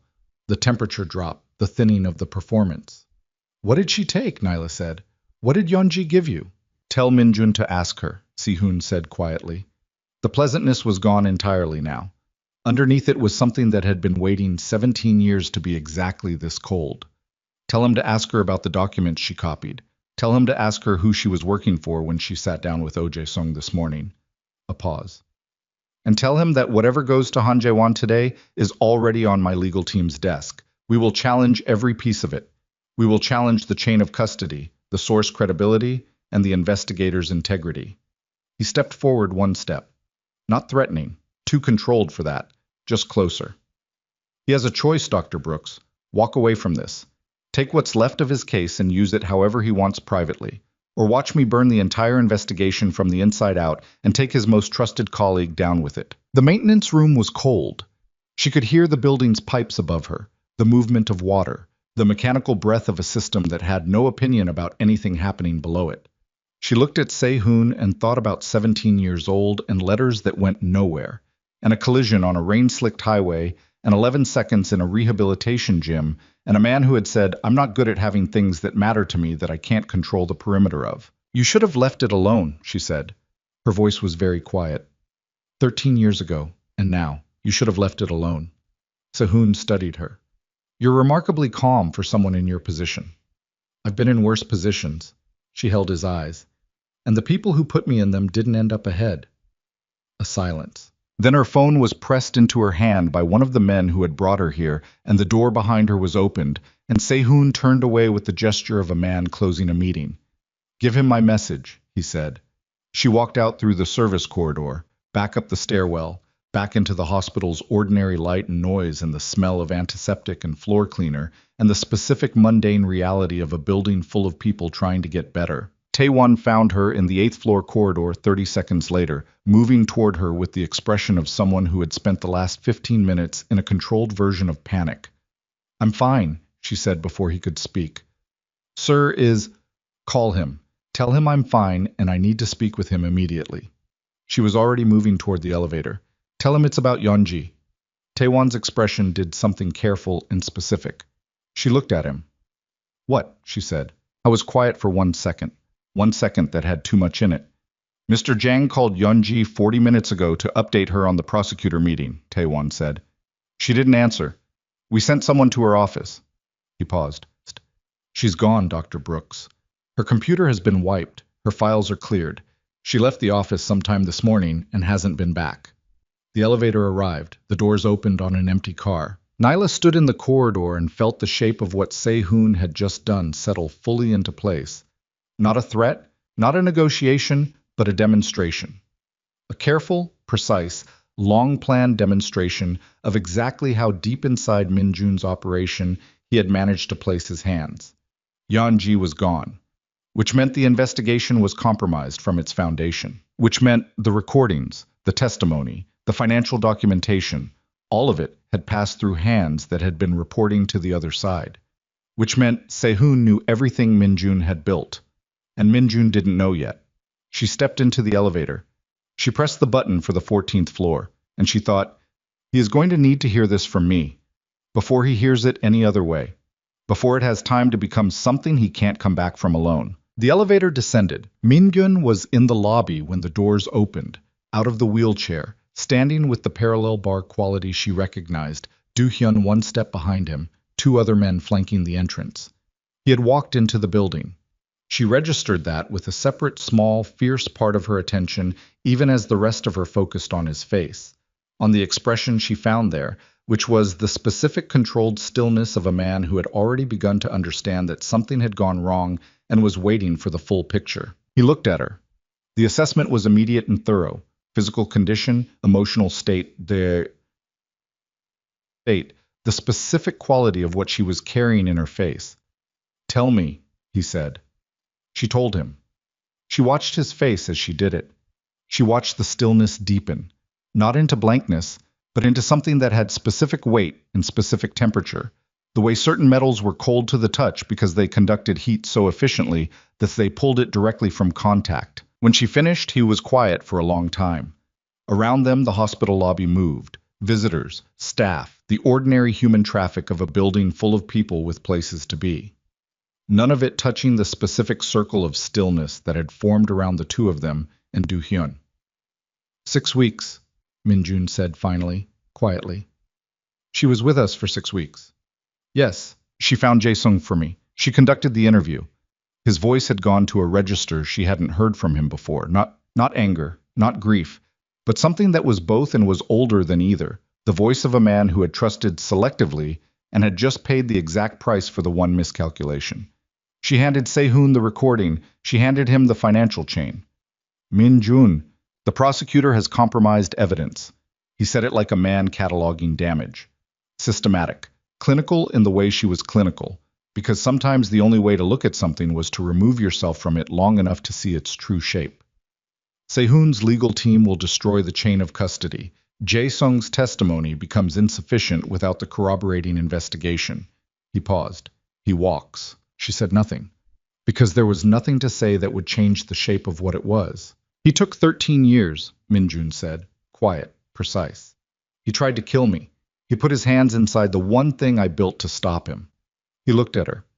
The controlled stillness had something in it now, something at the very edge of the composure, something she thought might actually break through if she was watching him in 20 minutes when he was alone. "And now he's standing there waiting to see what I do about it." She held his gaze. "What are you going to do about it?" He looked at her for a long moment, long enough that she could see him deciding something, not impulsively, not reactively, but with the deliberate precision of a man making a choice about who he was going to be at the exact moment when who he was going to be would matter most. "Something I've never done before," he said. And before she could ask what that meant, Do-hyun's phone rang, and Do-hyun answered it, and the expression that crossed his face was the same one from the car 2 hours ago. the expression of information he would profoundly prefer not to deliver. Minjun looked at him.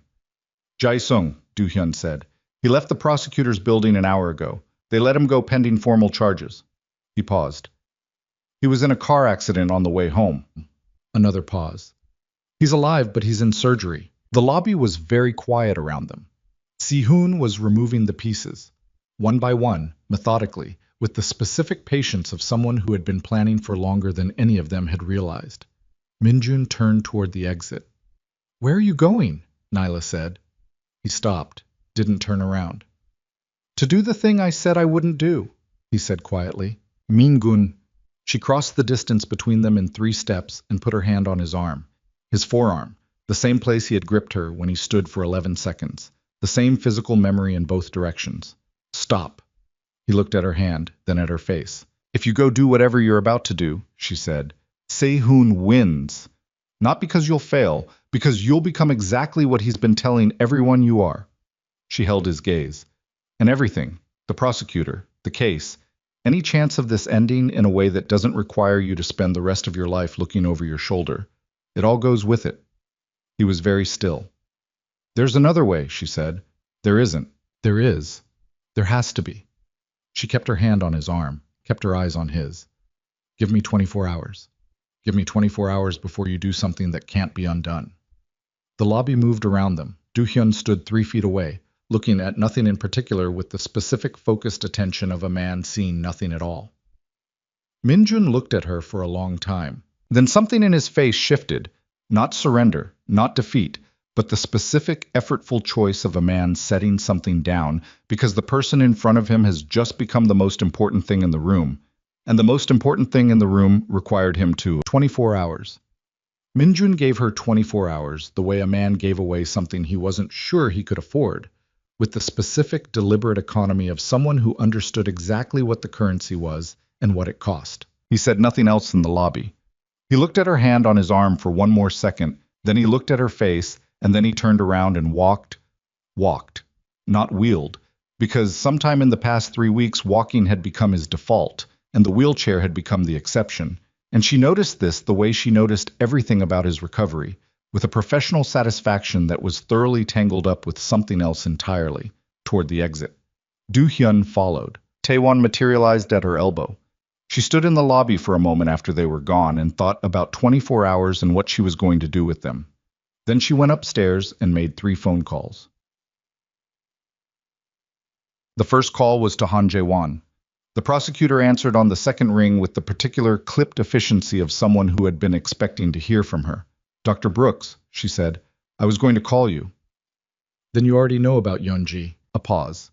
I know that the investigator who conducted the Jae-sung interview has disappeared, and that there are questions about the integrity of the evidence chain.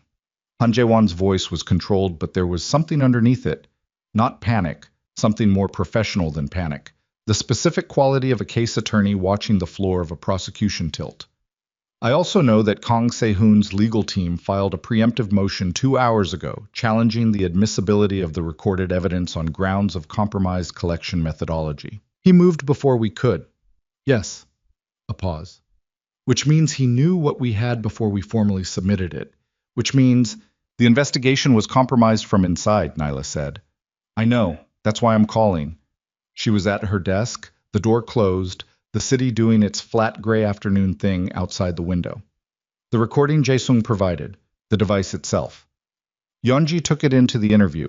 She handed it to you. But Jae-sung brought it. He produced it from his own jacket. She paused. The chain of custody on the device itself doesn't run through Yeonji. It runs from Jae-sung directly to your office. Silence on the line. The investigation methodology is compromised, Nyla continued, but the primary evidence, the recording, and Jae-sung's direct testimony, those have a clean chain if you document it correctly. Yeonji facilitated the interview, but she didn't produce the evidence. Jae-sung did. More silence.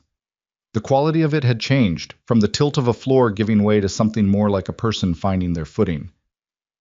Jae-sung is in surgery, Han Jae-won said carefully. I know, but he's alive, and when he comes out, if Si-hoon's people got to him once, then he needs protection that doesn't run through any channel Si-hoon has access to.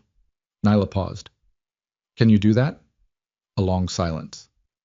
The financial documentation, Han Jae-won said. The debt settlement records, the shell company traces. Yeonji compiled those. Yes. But the original sources are public record and commercial databases. Everything she compiled can be independently reconstructed by your office directly. It takes longer, but it's clean. Nyla pressed her thumbnail against the edge of her desk. How long? 48 hours if I pull everyone I have onto it. A pause. 72 to be certain. Then you have 72 hours. I need you to tell me one thing. What? If Jae-sung survives and testifies, and you reconstruct the financial chain independently, and the recording device chain of custody holds, does the case hold? Han Jae-won was quiet for a long moment, the kind of quiet that was a person being ruthlessly honest with themselves. Yes, she said finally, it holds. Then build it, Nyla said. I'll handle the rest. She hung up. The second call was to a number she had never expected to dial. It rang twice. Dr. Brooks, said Kang Se-hoon, surprised but covering it quickly with the pleasantness. I didn't expect to hear from you so soon. I have a counter-proposal, she said. A pause. I'm listening. You want Min-jun to withdraw. I want to understand what that actually means to you. She kept her voice level, clinical, the voice she used when she was assessing something difficult. Because I don't think this is about the legal case. The legal case is a mechanism. What you actually want is something else. Silence. You've wanted the same thing since we were 17, she said. You wanted him to know that you could reach him, that his circle wasn't closed to you, that there was nowhere he was that you couldn't put your hands. She paused. The accident, Yeonji, all of it. It's not about destroying him. It's about making him see you. The silence on Si-hoon's end had a different quality now. She was in territory she wasn't certain about, reading a person she had known only at 17 and for 20 minutes in a cold maintenance room, and she was making assessments that could be wrong. But she didn't think they were wrong. What's your proposal? Si-hoon said. His voice had changed register, barely, but she caught it. Meet with him, she said. Not through intermediaries, not in a maintenance room, directly. Tomorrow morning. She paused. Let him look at you and say whatever he's going to say, and then let this end. Let the case proceed. Accept whatever comes from it. Another pause. Because the alternative is that this continues escalating until someone dies. And Se-hoon, we both know who that someone is most likely to be. And it isn't Min-jun. The line was very quiet. You're asking me to walk into an execution, Si-hoon said. I'm asking you to walk into a conversation. She exhaled. With someone who, despite everything you've done, has spent the last 6 weeks choosing the legal path specifically because he didn't want to be what you've decided he is. A long silence. Tomorrow, Si-hoon said slowly. Where? She told him. She hung up. She sat at her desk for a moment and thought about whether what she had just done was extraordinarily brave or profoundly stupid, and decided the distinction was possibly academic. Then she made the third call. What? Min-gun picked up on the first ring. I need you to meet someone tomorrow morning, she said. A beat. Who? Se-hoon. The silence that followed was the loudest silence she had heard from him yet. Nyla, I know what you're thinking. Hear me out. She told him everything. Han Jae-won, the evidence chain, the 72 hours, the reconstruction. She told him about the call to Se-hoon and what she had said and what Se-hoon had answered. She told him all of it in the flat, precise sequence she used for clinical briefings. Because if she let herself think too hard about the fact that she had just arranged a meeting between a mafia boss and the man who had tried to kill him, she would lose the steadiness she needed to finish the sentence. When she was done, Min-jun was quiet for a very long time. You called him, Min-jun said. Yes. You called the man who had you walked into a maintenance room this morning and threatened you. I called the man who has been making decisions based on incomplete information for 17 years, she said. And I gave him complete information. That's not... He stopped. She could hear him breathing. That is an extraordinarily dangerous thing you did. I know. If he decides the meeting is a liability, he won't. He agreed too quickly. She paused. He wants to be in the room with you. He has always wanted to be in the room with you. That's the thing I said to him that landed. She paused again. Was I wrong? A silence. No, Min-jun said quietly. You weren't wrong. Then come tomorrow. Let me be there. Absolutely not. Minjun, you have done enough. His voice had gone to something she hadn't heard from him before. Not cold, not commanding, but something rawer than either. Something that had the quality of a person whose composure was doing its hardest work of the week. You have done more than enough. You are not going to be in that room. She thought about arguing. She thought about the specific architecture of his stubbornness, and about what was underneath what he had just said. Not control, not possessiveness, but fear. The clean, human, undisguised fear of a man who had been without the thing that mattered most for 13 years and was not, under any circumstances, going to risk it again. All right, she said quietly. A beat. All right, he said, like he hadn't expected it. All right, she paused. But you call me the minute it's over. The minute. Not when it's convenient. Not when you've finished processing. The minute. Another beat. Longer. Yes, he said. The meeting happened at 7 the next morning in a private room above the same Mapo restaurant. Minjun walked in without the wheelchair. Without Do-hyun inside the room, though Do-hyun was outside the door, and the building's perimeter was covered in a way that Se-hoon's people were almost certainly aware of, and that Se-hoon had come anyway, which told Minjun something. Se-hoon was already seated. He stood when Minjun entered, which was either courtesy or the instinct of someone who needed to not be sitting when a specific person walked through the door. They looked at each other. 17 years of everything between them in a room that smelled of old wood and tea and the particular early morning quality of a city that had been running all night. You walked in, Se-hoon said. Yes, Minjun said. He sat down. Se-hoon sat down. The room was very quiet. The accident, Minjun said. No preamble. Tell me why. Se-hoon was quiet for a moment. He looked like a man who had prepared for a different opening and was revising in real time.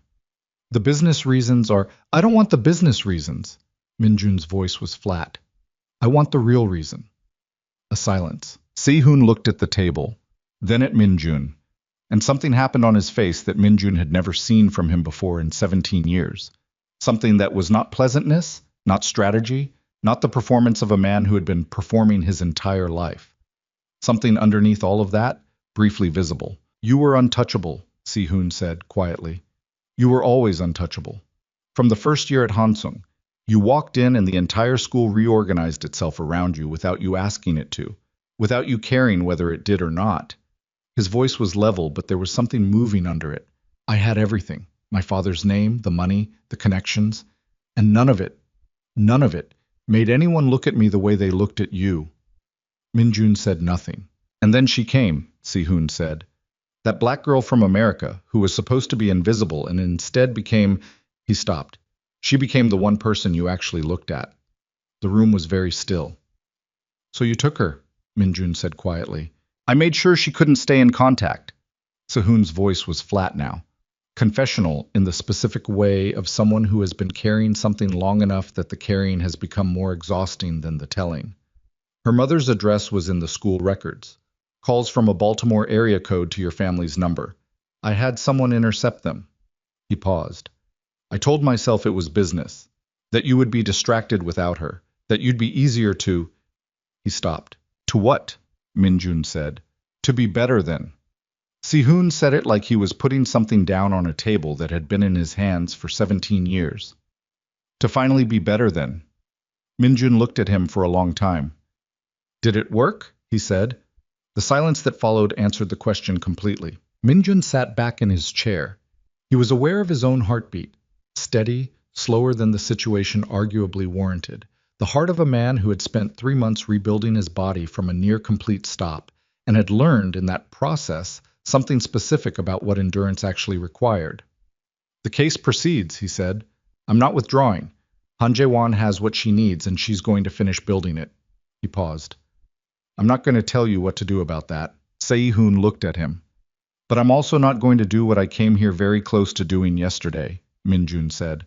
Which is the only concession I'm making. Not for you. He paused. For someone else. A long silence. Jae-sung, Se-hoon said, and Sung-chul. Neither of them was touched on my order, Minjun said. His voice had the specific quality of a man telling the truth, that he knows will not be believed and has decided to tell it anyway. If your people did that to cover your exposure, that's on your account, not mine. Something moved across Sehun's face. They weren't mine, he said. Minjun went very still. Sehun's eyes held his. I made one call, to a broker. I didn't specify methods, and I didn't authorize. He stopped. His jaw worked.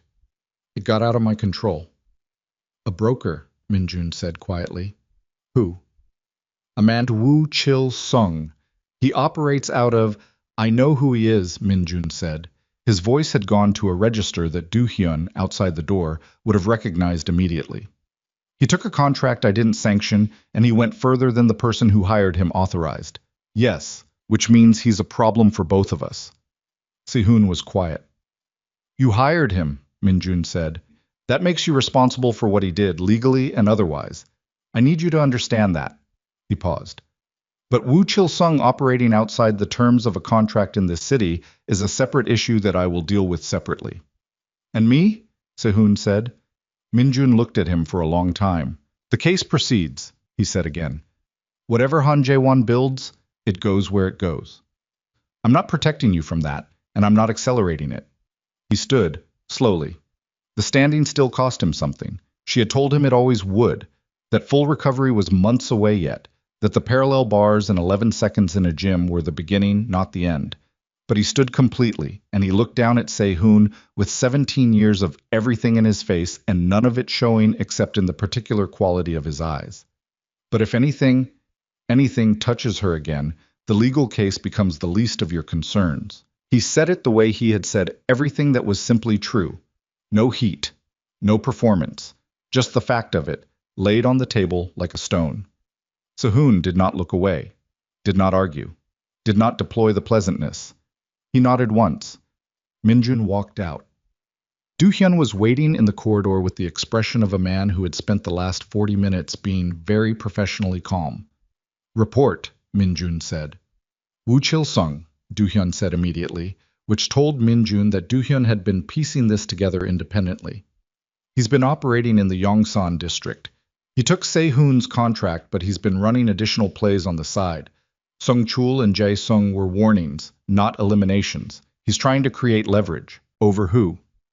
Over whoever pays more. Do-hyun paused. He made a call this morning. To someone in your organization.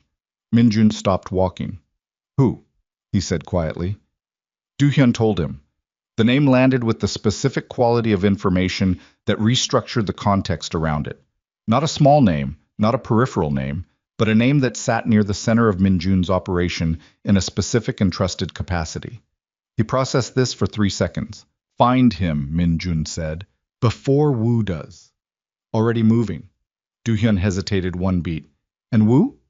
Minjun was already walking toward the exit, toward the gray morning and the car and the phone call he had promised to make. Wu Chil-sung, he said, is going to have a very specific kind of day. He pushed through the door into the morning air. Seoul was waking up around him. The city's morning sounds. The Han River somewhere behind the buildings. The sky, the same flat gray it had been for 3 days, holding its breath. He pulled out his phone. She answered before the first ring finished. It's done, he said. A pause. He could hear her breathing. The specific quality of someone who had been holding something together very carefully and was now carefully setting it down. Are you all right? She said. He stood on the pavement outside the restaurant and looked at the street and thought about the question.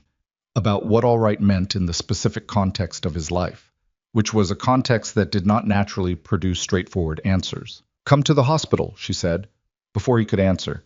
Your session today is at 2, but come now. Come for... She stopped. He could hear her making a decision. Come because I want to see you, and I'm done pretending that's not a clinical reason. Something happened in his chest.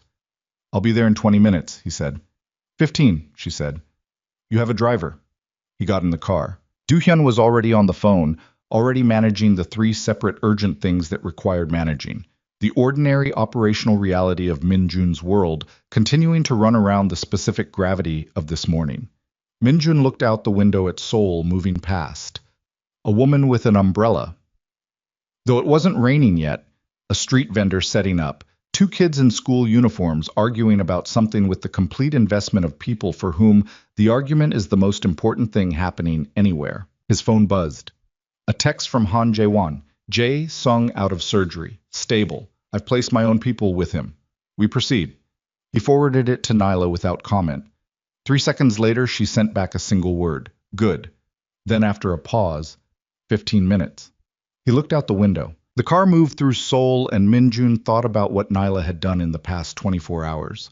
The calls she had made, the moves she had calculated, the conversation she had walked into a maintenance room already thinking 3 steps ahead of the man who thought he had put her on the back foot. He thought about Se-hoon's face when something real had broken through the performance. He thought about Woo Chil-sung and the name Do-hyun had just given him, and the specific, careful, inevitable work that was going to be required in the next 48 hours to close every open thread before any of them became something worse. I thought about all of this, and underneath all of this, running like a current under a river's surface, he thought about a rehabilitation gym in 11 seconds and a woman who had spent 13 years in the specific silence he had built around her absence and had come back through a hospital intake form, and had proceeded in the 3 months since to dismantle every careful structure he had built to function without her. She had done it by being exactly who she had always been. That was the thing that got him.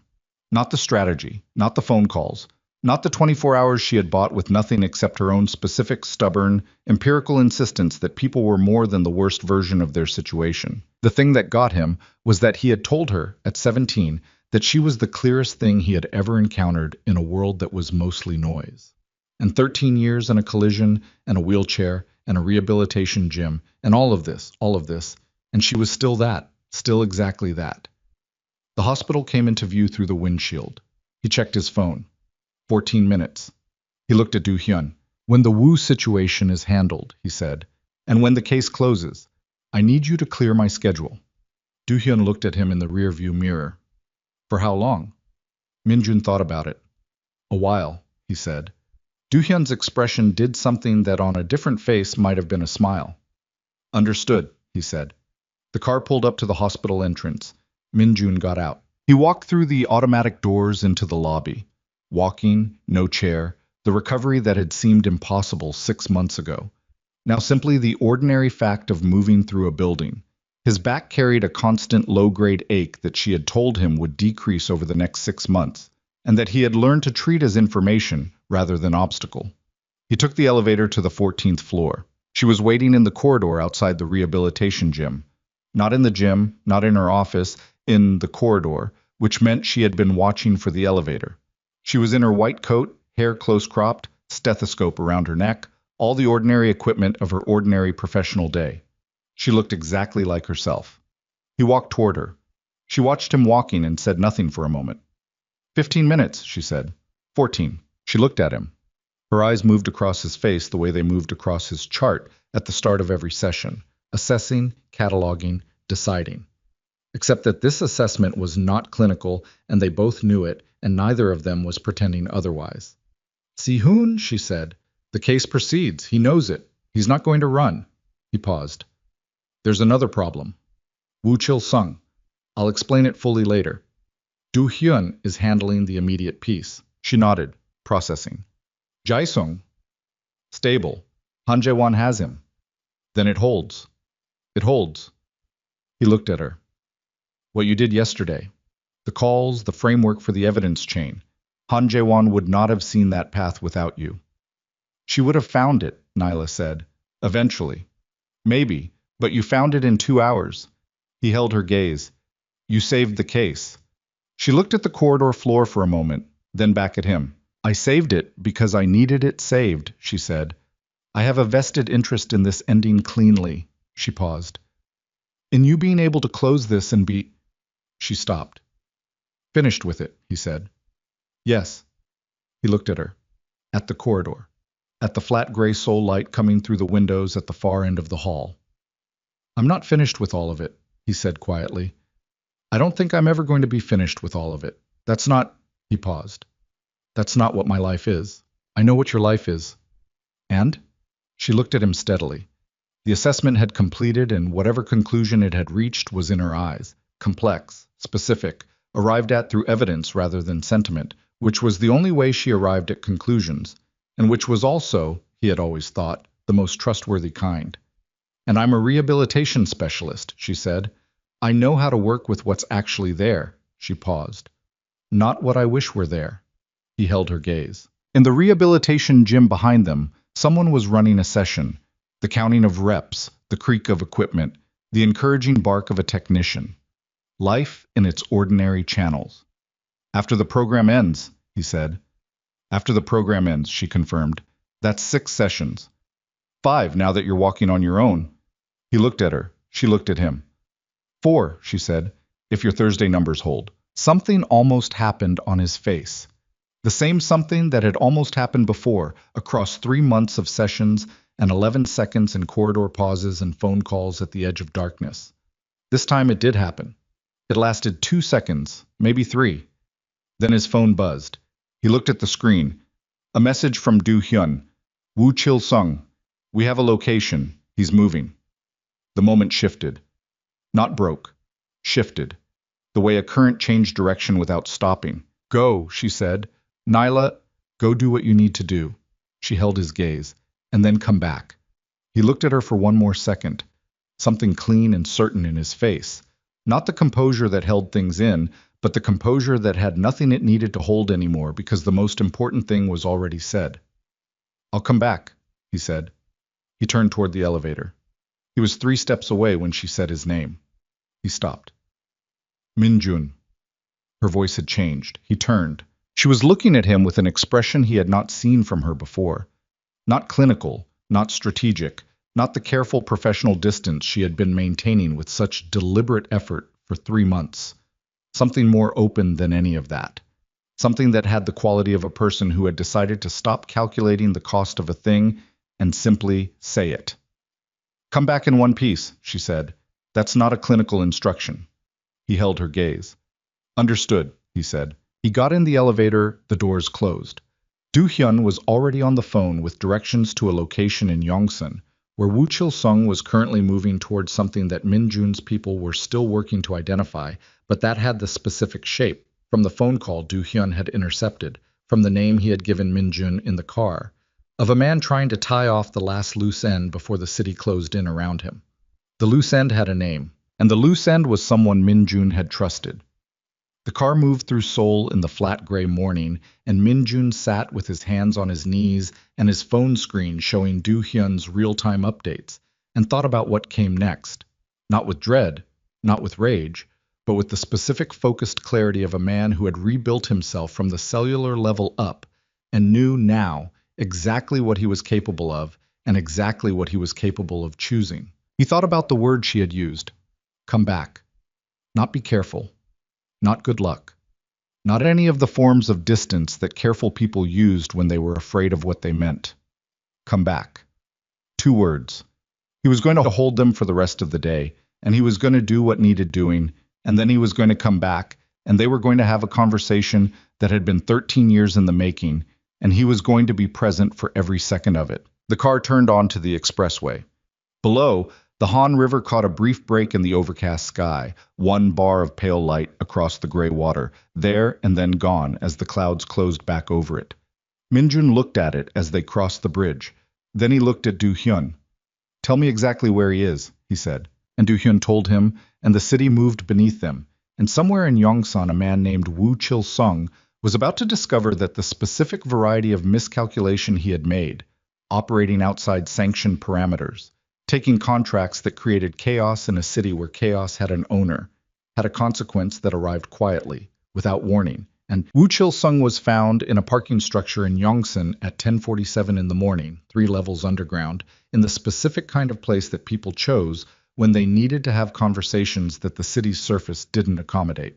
He was not alone. The man with him was named Lim Byung-tae, and he had worked in Min Jun's financial operations for 6 years, and his presence in that parking structure at that specific time confirmed everything Do Hyun had told Min Jun in the car.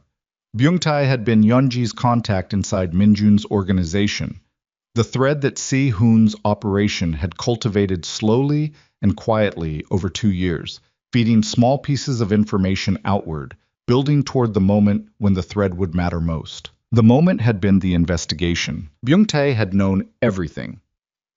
Yeonji knew, because Yeonji had needed an inside source to make her access look natural, and Byung-tae had provided it, and Woo Chil-sung had been managing both of them as a consolidated asset, which was efficient and which was also, Min-jun noted as he stepped out of the car into the parking structure's cold concrete air, the kind of efficiency that only worked until the person at the center of the network decided to look at the shape of it. Woo Chil-sung was 53 years old, compact, with the weathered quality of a man who had operated in the city's shadows long enough that the shadows had worked their way into his face. He looked at Min-jun across the parking structure with the expression of a man who had made calculations and understood they had not held. Byung-tae looked at Min-jun with the expression of a man who had not fully believed this moment would arrive until it did. Min-jun looked at Byung-tae for a long moment. 6 years. The man had been in rooms where things were said that mattered, had been trusted with the kind of information that required trust, because there was no other mechanism for it, had sat across tables and eaten meals and been, not a friend, Min-jun did not use that word loosely, but someone whose presence in the organization had been taken as settled. Why? Min-jun said. One word. Not angry, not cold. Just the question. Byung-tae looked at the concrete floor. The money, he said. And then, after a pause, with the specific exhaustion of someone who has been maintaining a lie for long enough that the truth has become a relief. And because I was afraid of you. And being afraid of you for 6 years it cost something. Si-hoon's people were kind to me. Min-jun absorbed this. They were kind to you, he said. Yes. And Sung-chul in the hospital, Min-jun said. Jae-sung in surgery. Byung-tae's jaw tightened. That wasn't... I didn't know he would go that far. But you knew he was capable of it. No answer. Min-jun looked at Woo Chil-sung. The contracts on Sung-chul and Jae-sung, he said, those were your initiative. Woo met his eyes. He had the quality of a man who had decided, arriving at this moment, that performance was a waste of the time he had left.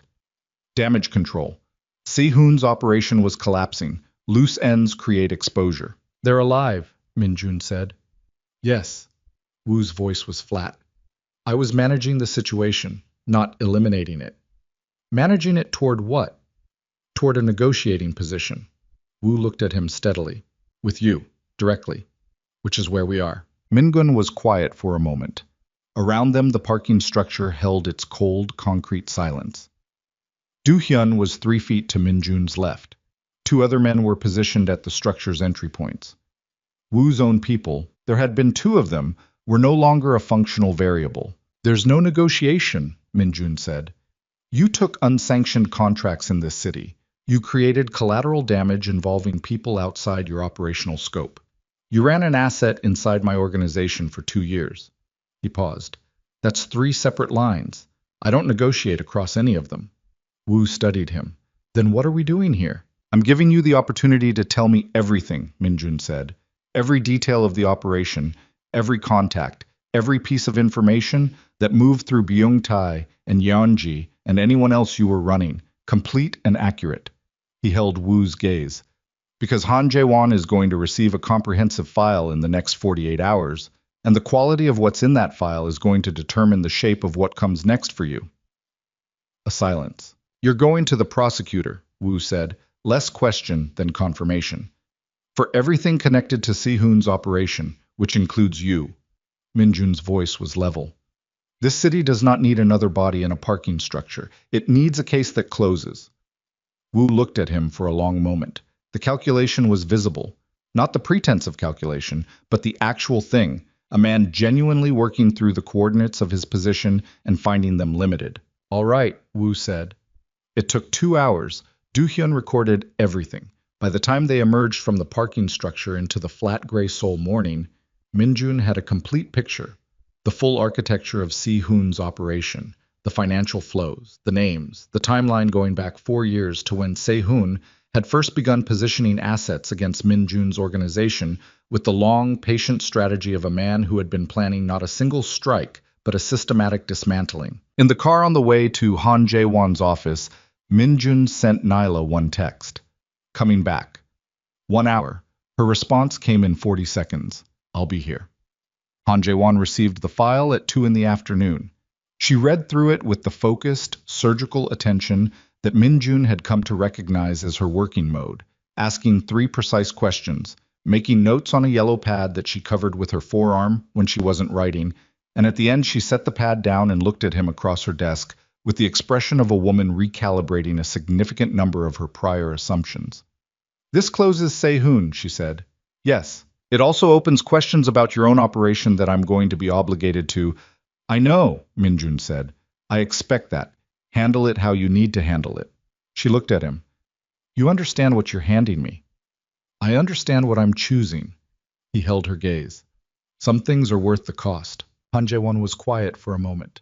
She looked at the file, at the yellow pad, at the window behind Min Jun's head, where Seoul was doing its late afternoon compression toward evening, the light going amber and thin.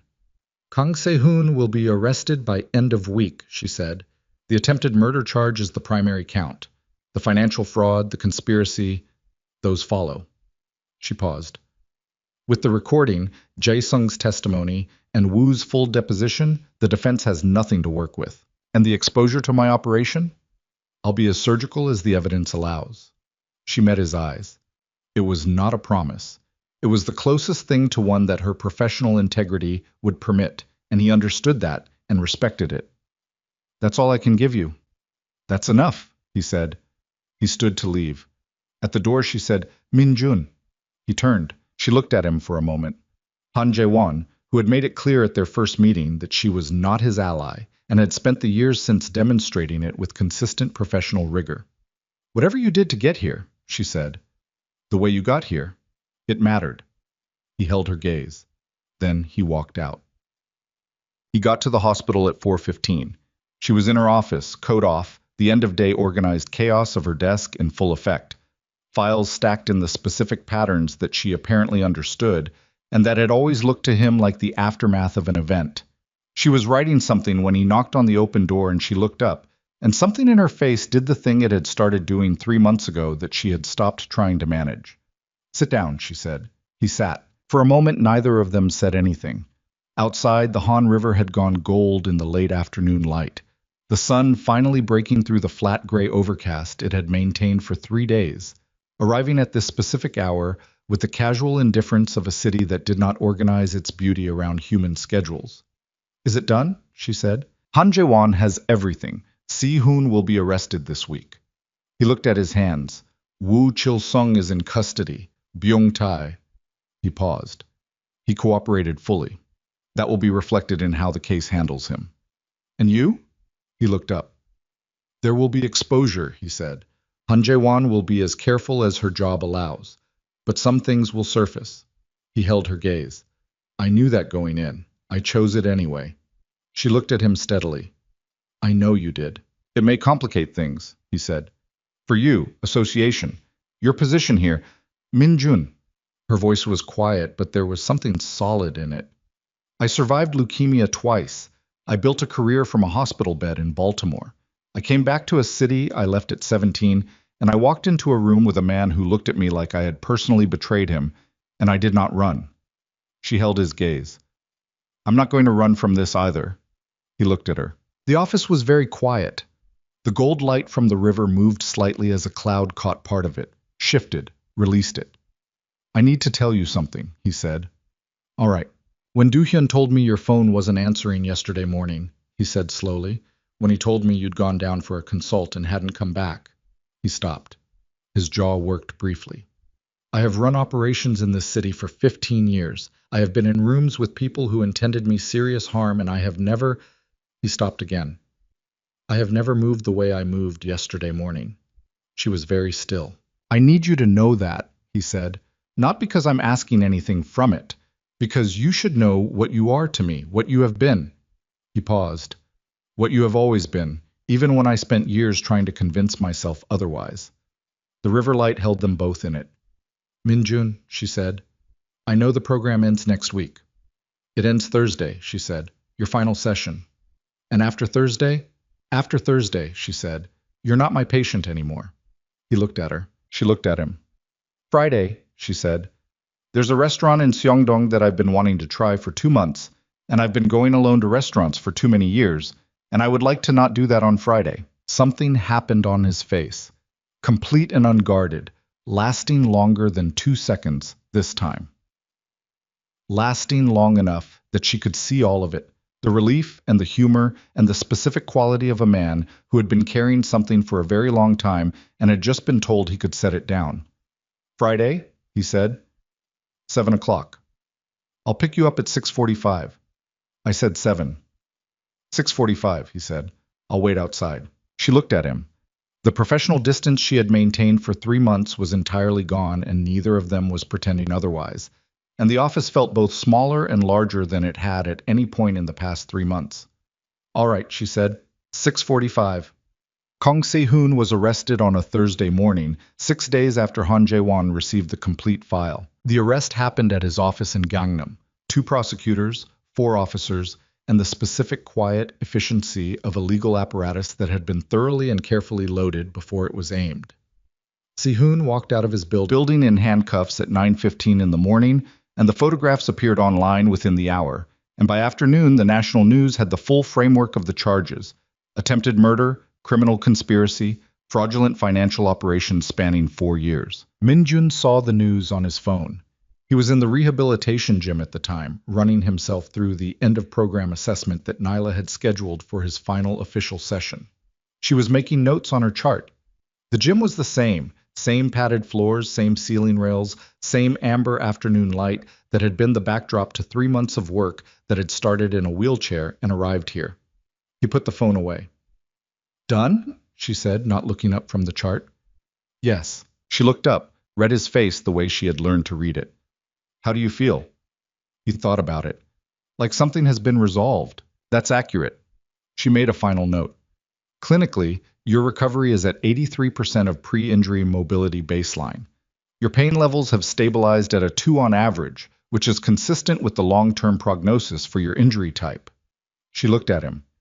You'll need maintenance sessions. I'd recommend monthly for the first year. I can refer you to a colleague. I'd rather keep coming here. You're no longer my patient after today. I know. He held her gaze. I'd still rather come here. She looked at him for a moment. Monthly, she said.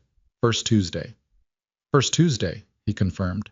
She closed the chart. They stood in the rehabilitation gym in the amber light, with 3 months of Tuesday and Thursday afternoons behind them, and whatever was ahead of them, and the city ran its quiet noise outside the windows, and Nyla Brooks looked at Jang Min-jun with the specific expression of a woman who had learned, in the hardest possible ways, to take nothing for granted and to value accordingly.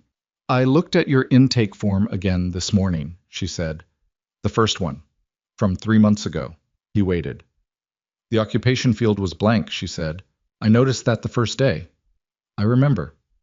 I spent 3 months treating you as my patient, she said. I know what you are. I know the shape of your life. I know it's complicated, and I know it carries cost, and I know there is nothing clean about it. She paused. I'm not asking for clean. What are you asking for? He said quietly. Honest, she said. That's all. Whatever it is, honest. He looked at her for a long moment. That I can do, he said. She nodded. Once. The decisive, conclusive nod of a clinical assessment completed.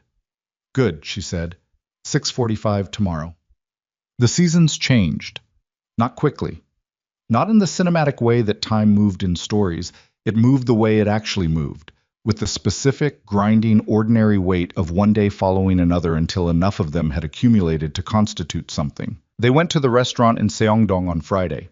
He picked her up at 6:42, which she pointed out, and which he declined to apologize for.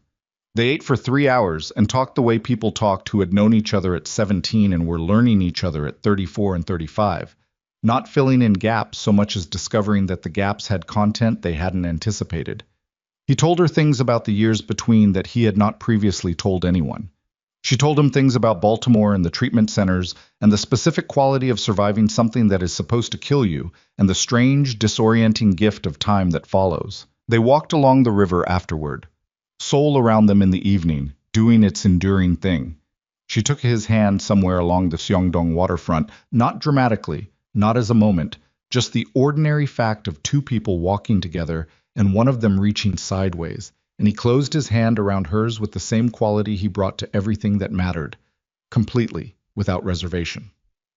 Oh Jae-sung recovered. He testified in Han Jae-won's prosecution for 4 hours over 2 days, and his testimony, combined with Woo's deposition and the reconstructed financial documentation and the recording that had survived its chain of custody challenges, built a case that Si-hoon's legal team spent 6 months attacking and failed to dismantle. The verdict came on a Tuesday afternoon in early spring. Attempted murder. Conspiracy. 12 years. Min-jun heard the verdict from Do-hyun. I was at Nyla's apartment at the time, sitting at her kitchen table with a coffee he had made himself because he had learned where things were in her kitchen over the months of Friday evenings and Saturday mornings that had accumulated into the texture of a shared life. He read the text and set the phone face down on the table. Nyla was at the counter with her own coffee, reading something on her tablet. 12 years, he said. She set the tablet down, looked at him. Is that enough? She said. He thought about it. About 13 years of letters that went nowhere, and a rain-slicked highway, and a wheelchair, and 3 months in a rehabilitation gym, and the specific wait of all the time between then and this kitchen on a Tuesday in early spring. It has to be, he said. She looked at him for a moment. Then she crossed the kitchen and sat down across from him at the table and put both hands flat on the surface, and he put one of his over hers, and they sat in the ordinary morning light of the apartment with Seoul outside the window doing its indifferent, enduring thing. Park Sung-chul recovered from his injuries and cooperated with the prosecution. Lim Byung-tae received a reduced sentence in exchange for his testimony and left the city when he was released, which was the expected and acceptable outcome. Woo Chil-sung's prosecution ran separately through a different division of Han Jae-won's office and concluded 18 months later with a result that was legally clean and publicly unremarkable and final. The exposure to Min-jun's own operation, the surgical exposure that Han Jae-won had promised and delivered, resulted in a 14-month period of significant operational disruption and 3 specific areas of accountability that Min-jun navigated with the methodical, clear-eyed focus of a man who had decided to pay what he owed and who understood that paying it did not make the debt romantic or the process easy. It was expensive. It was unglamorous. It was the actual cost of the actual choices, and he paid it without asking for credit. During those 14 months, Nyla went to every difficult meeting he had to attend. Not in the room. Never in the room, because she was not naive about what her presence implied or what it could complicate, but in the car before. On the phone after. At the kitchen table at midnight with coffee and the specific quality of attention that said, I am here. Whatever this costs, I am here. He noticed this every time. He never took it for granted. They married in autumn, 2 years after Min-jun had rolled a wheelchair into Nyla's office and said 4 words that cut to the bone. It was small, deliberately small. A room in a restaurant they both liked, 23 people, her family flown in from the States, and his family present in the particular complicated way that his family's presence was always complicated, and that Nyla had long since learned to navigate with the same empirical directness she brought to everything. Her younger sister, who had been her bone marrow donor 13 years ago, sat in the front row and cried with the unashamed completeness of someone who had earned the right to those tears. Do-hyun, who had worked for Min-jun for 11 years by then, and who had been in the car outside the Mapo restaurant and in the parking structure in Yongsan, and who had spent those 11 years being impeccably professional at all times, excused himself to the corridor during the vows and came back with red eyes and the expression of a man who would deny this if asked. The vows were short. Not because there was nothing to say, but because everything that needed to be said had already been said. In a rehabilitation gym, and on a Seongdong waterfront, and at a kitchen table on a Tuesday morning in early spring. What was left was the formal acknowledgement of something that had already been true for long enough that the ceremony felt like documentation rather than declaration. When he kissed her, her younger sister started crying again.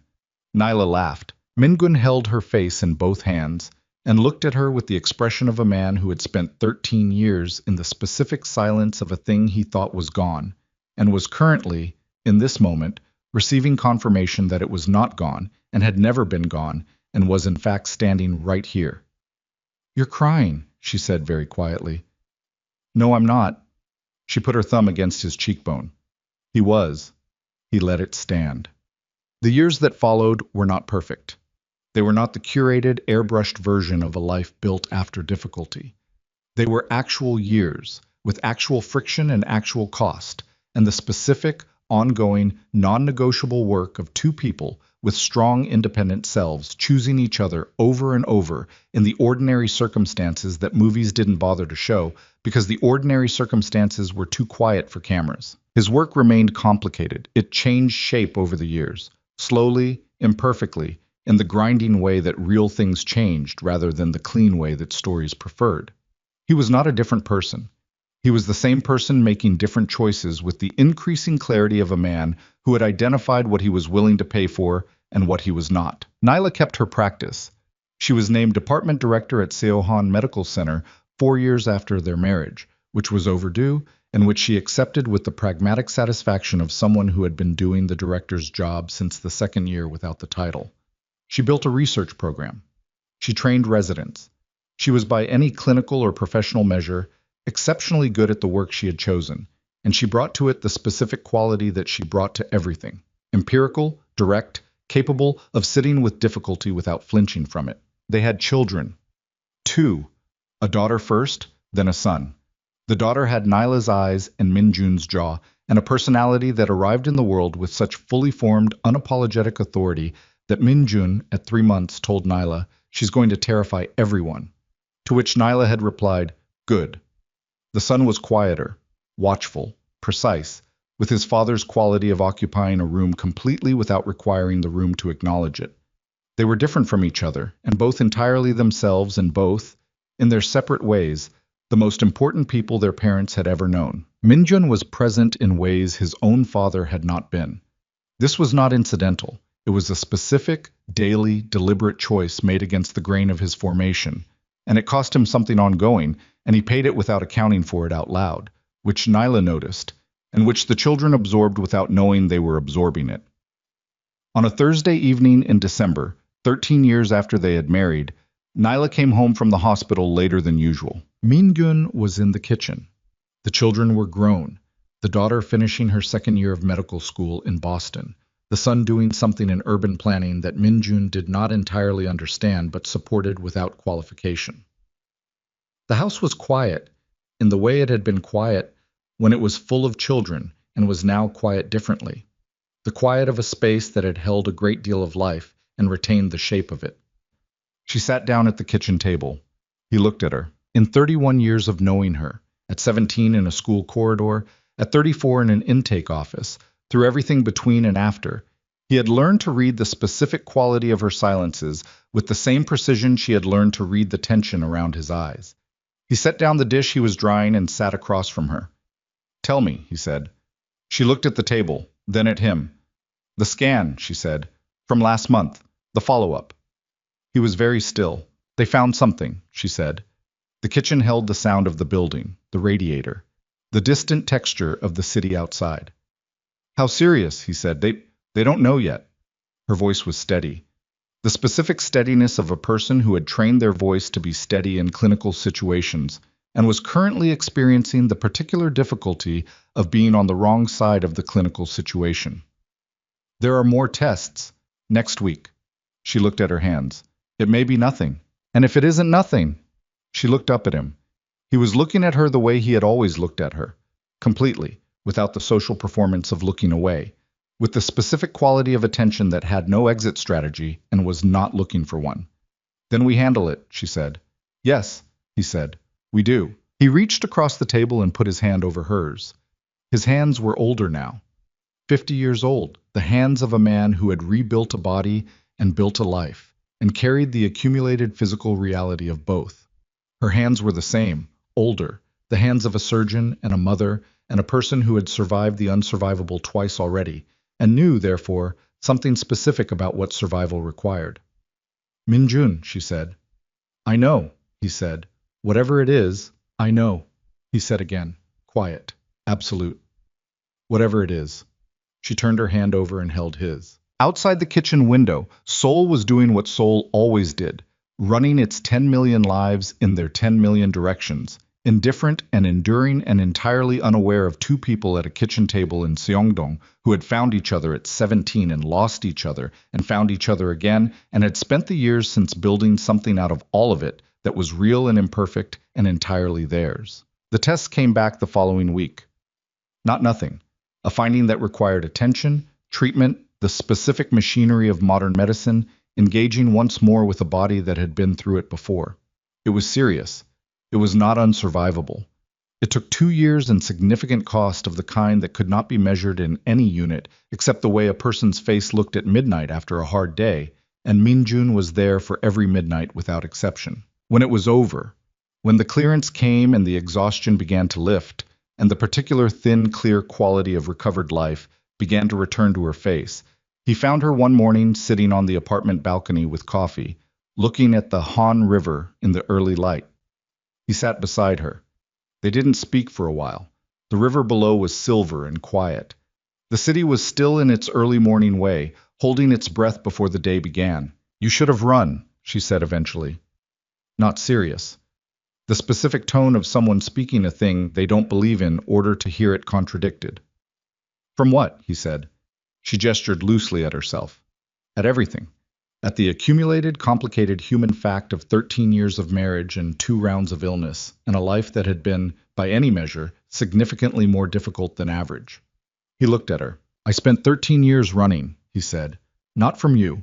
From the fact that you were gone. It was the same thing." He picked up his coffee. "I'm done running from things." She looked at the river. "That's a good policy," she said. "I learned it from my rehabilitation doctor," he said. She looked at him.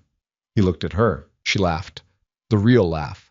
The one that had no performance in it. The one that had taken him years to produce reliably, and that he valued, therefore, in exact proportion to its rarity. He thought, this is the thing. Not the power or the city or the 15 years of operations or the verdict in a courtroom on a Tuesday in early spring. Not the 11 seconds in a rehabilitation gym, or the parallel bars, or the first time he had walked out of a building under his own power and felt the specific, unremarkable miracle of it. This. A woman on a balcony in the early morning, laughing, with the Han River silver below them and the city beginning to wake around them and everything that had been paid to arrive at this specific, ordinary, irreplaceable moment already paid. He put his arm around her. She leaned into him. The river moved below in the early light, the way rivers moved, continuously, without record of what had passed over them, full of the indifferent beauty of things that simply continued. They sat together as the city came awake. There was nothing else required. Everything had been said. Everything had been paid. Everything that had been taken had been rebuilt into something different and stronger and more honest than what it replaced. The way bones healed denser at the break. The way scar tissue held differently than the original but held. The morning came on. They stayed. Some people walk out of your life without a single word. And some people, no matter how much they lose, no matter how many years pass, cannot forget you, no matter how hard they try. That's not weakness. That's the only kind of strength that actually lasts.